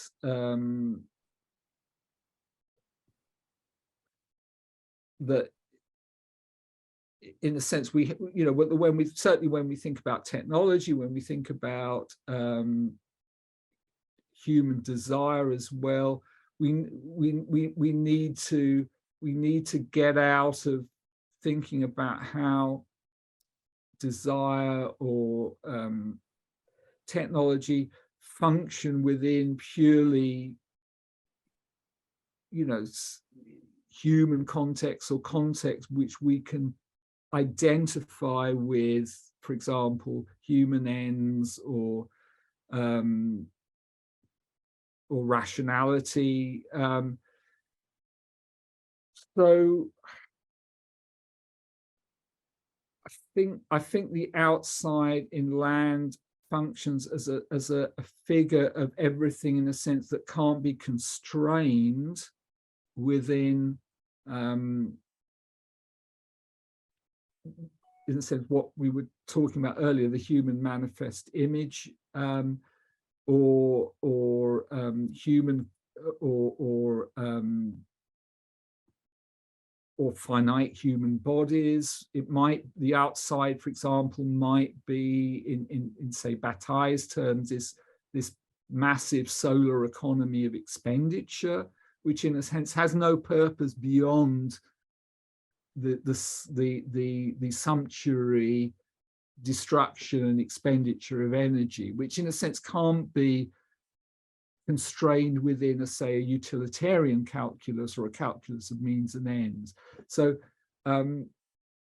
I guess I'm alluding to this idea of the outside as that which can't be constrained with, particularly within human ideas of normativity or function. And what I'm suggesting is that in a sense, it's essential to the technical, to the efficacy of the technical, that it is related to the outside in that sense. Otherwise, it wouldn't work historically. It wouldn't shape our world in quite the way it is. So that's kind of the idea. Now, how that works with desire, as I said, I'm still speculating on that, because it does seem to me that, you know, I mean, that our immersion in technology implies a kind of a subjective relationship to this outside. It's not that the outside is completely alien or exterior to us without any relation. There is a relation, and that relation occurs both in thought. After all, we're talking about it, we're thinking about it, we're provoked into thinking about it. We're provoked, say, in the areas like posthumanism, to thinking about the contingency of the human as a historical formation. And the very act of thinking about, if you like, the post-human or the alien future, or even the alien in the present, implies, I think, a kind of desire to do so, a kind of a desiring act as well as a cognitive act. I don't think the two can be separated. But how to articulate that relationship, I'm not clear. I think that in a sense, it's a point where we can't distinguish, you can't easily distinguish the cognition of the cognitive relationship to the outside with the act of generating it, if you like. So there is a kind of physicality and, if you like, an eroticism here, which I certainly want to I want to think about and point to. But how they're articulated and how best to articulate them, maybe some kind of psychoanalytic theory would be helpful, but I'm not expert enough in psychoanalysis to really to give that any precise form yet. You know, so I'm open to suggestions. Well, thank you, David. Thank you for your question. Like always. Thank you. There was something I wanted to go off of this outsidedness, because you had mentioned the grammifying system, and I keep thinking of like the grammar of like music or the expectations, like we were talking about jazz, and I was thinking of like a technological seizure or like a techno fugue, and so this like thing away from like expectedness. I don't know if that's something. It's just a reflection, but I don't know if you want to go off that. And then I see Mafe has something, if she wants to unmute. Yeah, do you want me to respond to that point first before? Yes. Yeah. Yes, so yeah, so obviously when we're talking about, for example, improvisation or say a musical form like the fugue, there's sort of, you know, there are ways in which they produce variation. So, you know, Martin and I were discussing the way even the relationship of the performer to their instrument is a generator of variation that often works at a subpersonal level. I mean, I know when I'm playing the piano, you know, some of the choices I make are actually determined by the way I've related to that instrument in the past, that certain shapes that are afforded by the patterns of the keys on the piano, so that certain probably, you know, because I'm probably not, you know, a virtuoso. I'm not a virtuoso pianist, so I know I can play certain patterns, certain lines more easily in some keys than others, and sometimes certain keys like E suggest different patterns, different shapes to my hands, especially if I'm improvising quite fast, to say C or F. You know, it's just and it's just the way it's just that represents the particular habits I've built up through my engagement with the instrument. But often I'm not aware of that when I'm improvising. So so there is a kind of subpersonal level of kind of by which a subpersonal level at which variation is generated within the context of an intentional performance. I'm not just saying that, you know, there isn't some overall intentionality here, but some of the nuances within that performance are generated at a subpersonal level. And there's, as Martin says, good empirical evidence, you know, in the psychology of music to support that. I mean, but I guess I do want to distinguish that level of variation from the level of abstract technology, which is obviously working over different time scales and different geographical planetary scales. Thank you. Yes. Hi, David. Thank you so much for this session. It's amazing.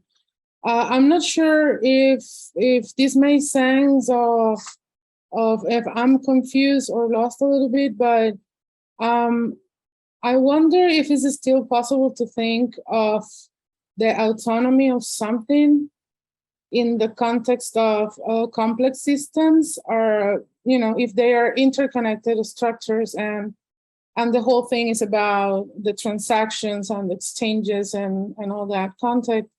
I wonder if the problem is not more about our concern. You know, I'm going to read what it's better if I read it.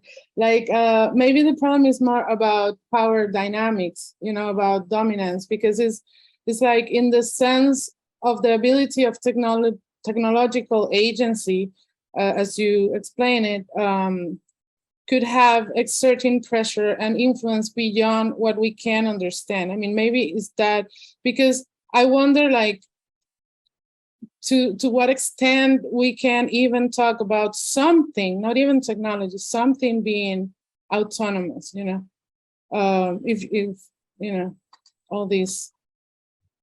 Yeah, that's a really good question, and I think it parallels Patrick's question as well about you know, efficiency and the way. Well, sure, any technology has got to be good for something, and there are going to be forces operating, social forces, cultural forces that are going to determine that. So, you know, the war between MS-DOS and Windows might be one example of that. That, you know, one system became dominant, but, you know, perhaps it was inevitable, but perhaps not. You know, maybe there are all sorts of contingent reasons for that. I guess there's a very, it's a very good question what we mean by autonomy. And I guess I was using, and maybe I should have been more precise, I was using autonomy in the sense of, in a sense actually that's familiar from moral philosophy, the idea of a self-legislating subject is an autonomous subject. So the idea that, you know, that Kant's idea that moral agency consists in giving ourselves laws in a sense, literally, because the moral law doesn't come from heaven, it doesn't come from outside. It's the agent itself which imposes the law on itself by recognizing its rationality. And it's, you know, it's part of being a rational subject that I can adopt a principle purely in virtue of it being a good, you know, a morally good principle. So that's one idea of autonomy. And what I was arguing against was the idea that technology operates a bit like a moral subject in prescribing certain principles to us and laying them down. I was trying to argue that's problematic for the reasons I outlined. But there are other conceptions of autonomy. So I think, as you rightly said, there are notions of autonomy at work in theories of complex systems. So you can, like biological autonomy, what is a biologically autonomous system? Well, it's presumably, you know, is a virus autonomous? Is a amoeba or an organ autonomous? You know, those are all meaningful questions, I think, but they invoke a different kind of autonomy, different notion of autonomy. I wonder still whether, you know, if we think about a technological system, whether it's helpful to think of a technological system as like an organism. I'm not sure about that. You know, whether notions of biological autonomy would be relevant here. I'm just going to throw that open. I'm skeptical, partly because we're dealing with a system that is so, you know, each part is interdependent in ways that will change over time. It's not clear that, you know, it's not clear that in the technological world there's anything equivalent to an organism or a skin, you know, or a localized animal that persists over time. It seems to work differently. So so I guess what I'm suggesting is that perhaps technological systems are too changeable, too distributed to be thought of in terms of biological autonomy, even though there might be individual bits of them that, you know, that have that, like, I don't know, a particular technological system. I don't know, trying to think. I mean, a thermostat or a heating system obviously has some, you know, because it has primitive homeostasis, it's self-maintaining. Obviously, it's a bit like an organism in that sense, but this is just one small system within that depends for its existence on connections with a whole massive social technological infrastructure in a way that an animal doesn't, I guess. So but I'm not sure if I've so I think you're right that there are notions of autonomy other than the one I've been talking about, which might be applicable to certain areas of technology, but I'm not sure how that affects my argument, but I think it's worth taking into account and thinking about the implications of that. Thank you. Well, thank you. That's a very good point. I need to think about. I think we have one more question or comment from Aini. If you're here, if you want to ask. Well, I'm not sure if she's here, or they had mentioned, isn't creativity a function of technological innovation and vice versa? Okay. I think that's a really good point. I think certainly technological innovation can spawn creativity. It can also limit it. I mean, just going back to the musical examples, a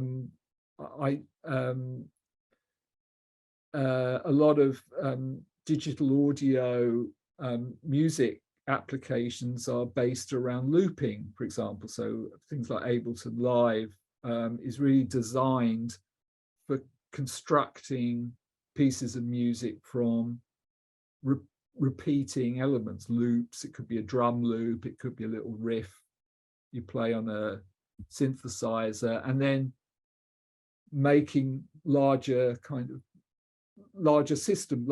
pieces of music out of these looping components.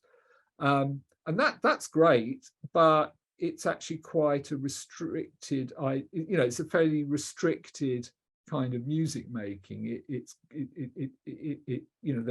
There's plenty of music making that doesn't conform to loops, and so it could be an example of where actually technological innovation can both encourage creativity in some ways, but also constrain it by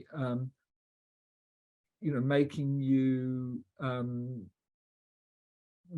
focus on a particular kind of recipe for constructing music at the expense perhaps of other ways of constructing music. So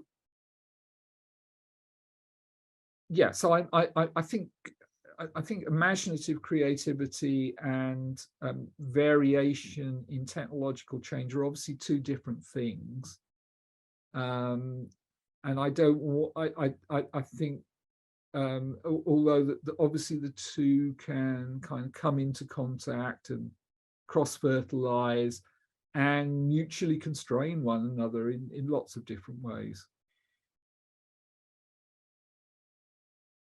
I see Annie is commenting.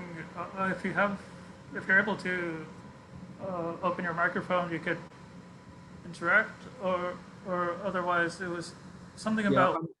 I'm very bad at following the chat and responding to verbal questions. I apologize for that. It's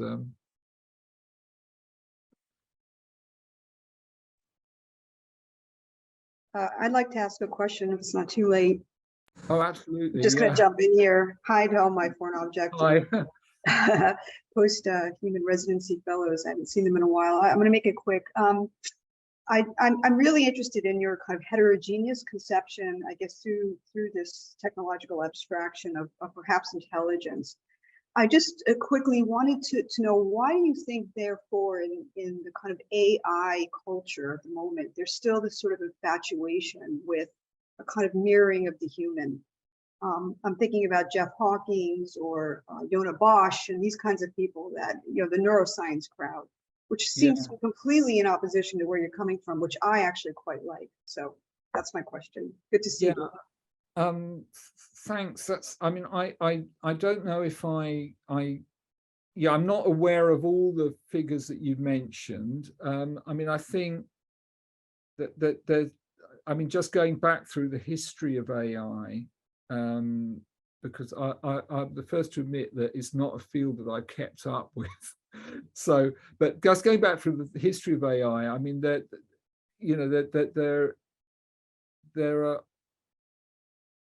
are obvious, I guess there are ways in which, yeah, sure, AI researchers have often looked at particular aspects of human cognition as models, you know, for example, theorem proving, or doing mathematical inference as models for some kind of machine intelligence. I mean, obviously, if you go back to the Turing machine, that was itself based on the idea of a human, literally a human computer, somebody who was, you know, making marks on the tape, erasing them, concatenating them, reading them, moving on to the next, you know, so there's, so that there have always been sort of anthropocentric, a certain amount of anthropocentrism in AI research. At the same time,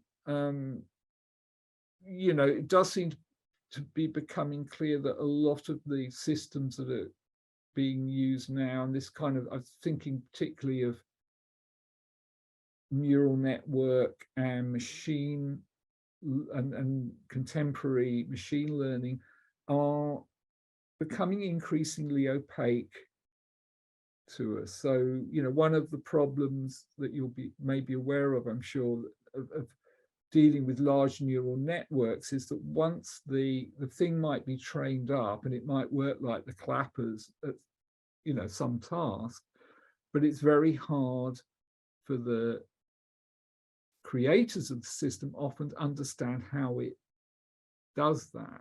You know that it may be because, you know, you're dealing with a sort of multiple dimensional phase space, and that we are not, as limited humans, easily able to visualize. So we have to, you know, use statistical techniques maybe to reduce the complexity of that space. So, I mean, is that kind of what you're hinting at, or I'm just, maybe you could expand a bit more on the sort of non-anthropocentric side of AI that some of these guys are missing out. I think the argument, a lot of the debate is really around what's primary, consciousness or intelligence? And I think that there's a divergent sort of set of parameters or definitions. One thing does seem to come into play that you mentioned, though, is the word modeling. And that seems to be definitely a common denominator. But it's just very strange to hear these figures. It is a very anthropomorphized subculture, you know, in a weird way. So I really, that's one of the things I really enjoyed about it. Yeah, I mean, I think the notion of, I mean, I think consciousness, well, consciousness and intelligence in a lot of cognitive science that I've read come apart. I mean, obviously, you know, there are theories of consciousness in terms of first order, higher order representation, for example, which try to understand consciousness in terms of notions of representation, for example, or cognitive processing, so that the two can be related. But there are conceptions of intelligence, obviously. I'm just thinking about intelligence as being able to optimize yourself out of a situation, being able to find, you know, some clever route through a problem. Well, that's not, consciousness might be helpful there, but it need not be. And you can certainly imagine systems that can optimize the hell out of themselves which might not be conscious in any kind of meaningful sense. Actually, consciousness might be an inhibition for a really, really flexible entity. So I'm thinking, just to use a science fiction example, in Charles Stross's book Accelerando, he anticipates that the future will be dominated by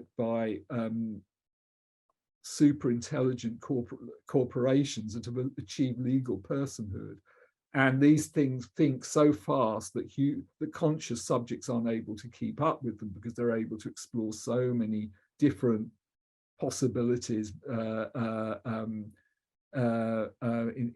kind of parallel, that a conscious subject is actually inhibited by virtue of being conscious. And that seems to make sense to me. So that might be one way in which, a certain kind of anthropocentrism is problematic when thinking about the future of intelligence. But I mean, we may want to make similar points about I mean, obviously that's a science fiction example. It's not talking about anything real, but certainly thinking about machine learning systems. I'm sure anthropocentrism has its limits there, simply because of the kind of parameter spaces that we're dealing with. I'm thinking of actually that recent case of the Google software engineer who got sacked for claiming that his large language model was sentient. And there's been quite a lot of interesting speculation about why that may have been hugely simplistic, and yet still this system is really interesting and weird in the way it kind of interacts. That you kind of almost want to treat it as sentient and project some sort of sentience upon it, even though it's not clear that that's really even an appropriate category for it. But, something interesting is happening there, that's evidence in the way we interact with it. Thank you. That's very on the fly, though. So I'm, thanks.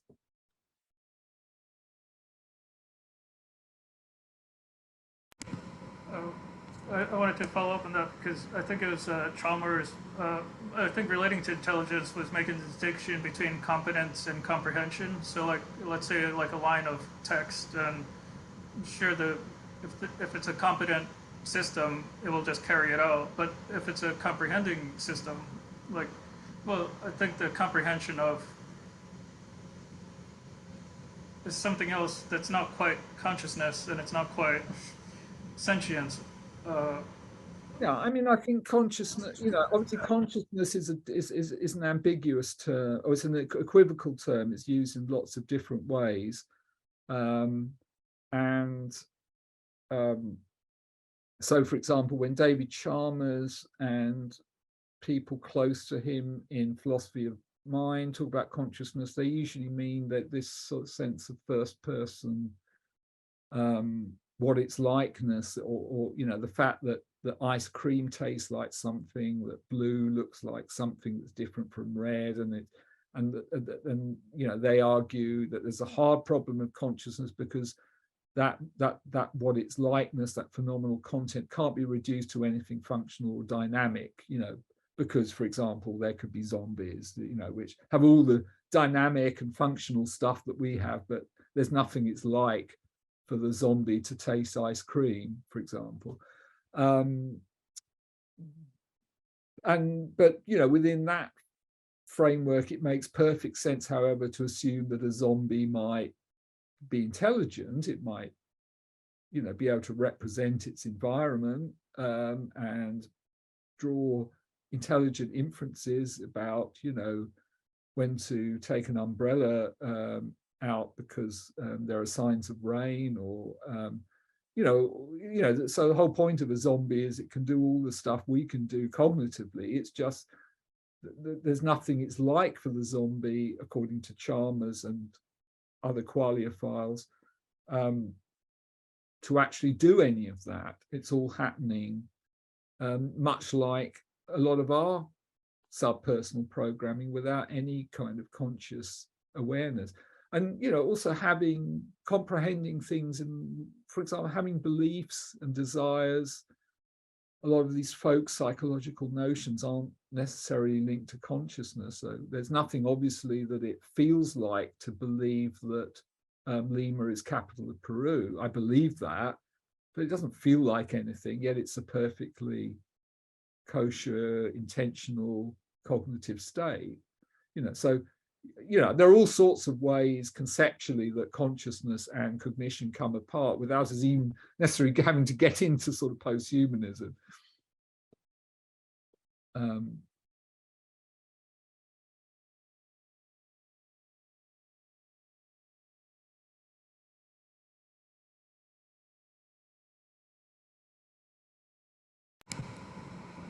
Just in the comments, was just collective consciousness and ancient anthropological concept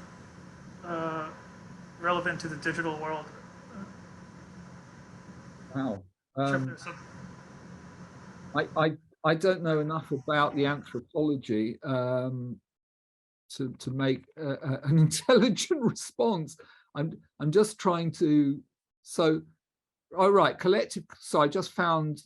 Thank you. I've just found the question on the chat. Collective consciousness is an ancient anthropological concept that is not current, but I feel is relevant in the digital world.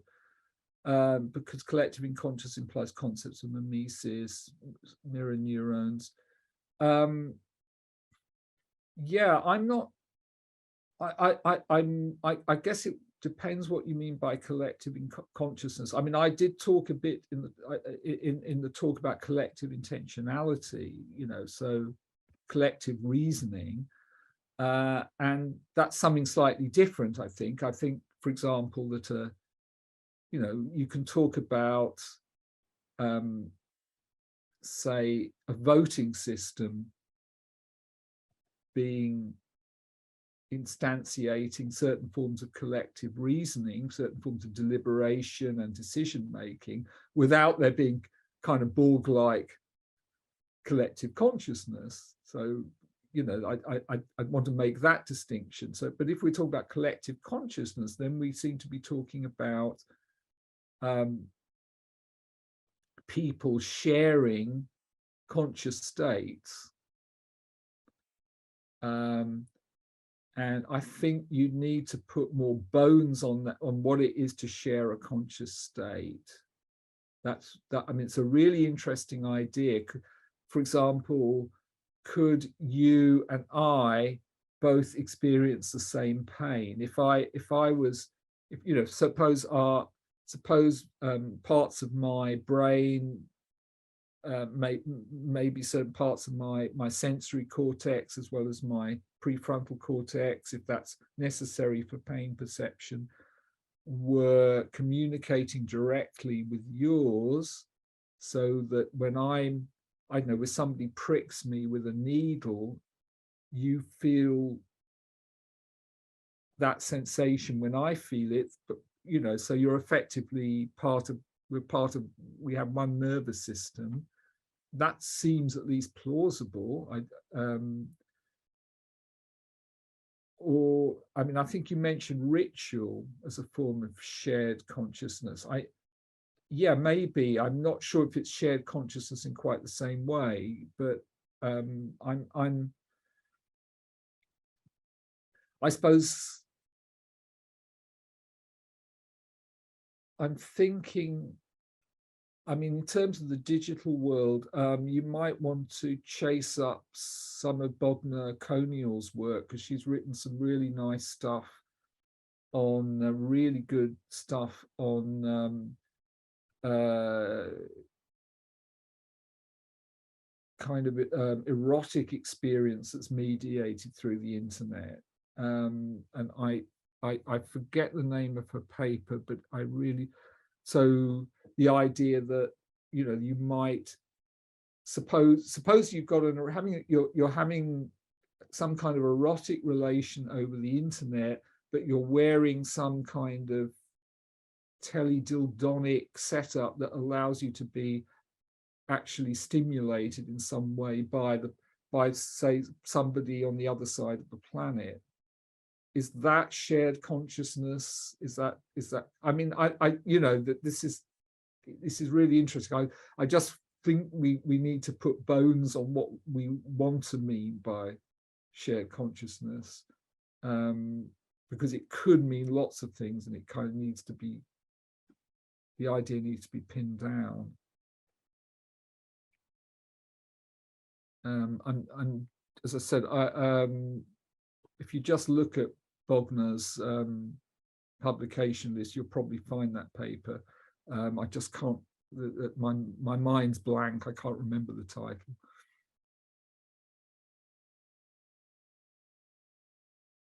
I'm just,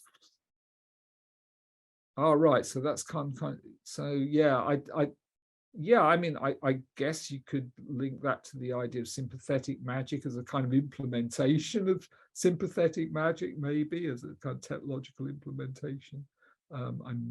I'm not sure, but that might be a sort of model that you could apply. I'm not sure. Don't quote me on that. That's really outside any, that's totally outside my competence.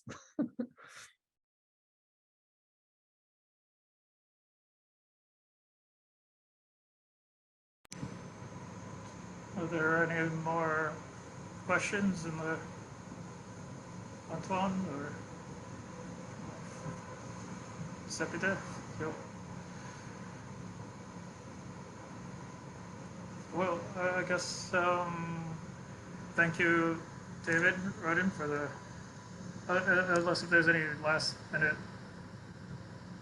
questions, maybe we've exhausted the topic, obviously. yeah. Or exhausted ourselves. Maybe one day we could have like a musical jam or some sort, you know, like that would be so cool, actually. Yeah. I started going to gigs again, seeing live music, but it's a while since I actually played with another human being, either physically or even over the internet. So that's a really nice thing to do. An interesting project, I guess, that could be explored within foreign objects, because there are obviously a number of musicians.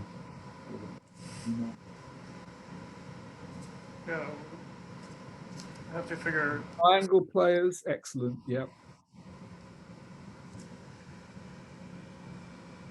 If we could sort of turn Zoom into an instrument. I mean, I've seen like other art, my friends in art school, and just this kind of like symphonic appearance through Zoom of the ensemble, but I'm not sure if we could ever do this in our foreign object Zoom. I don't know. Well, I know foreign objects at the jam session could be a very interesting post-human assemblage.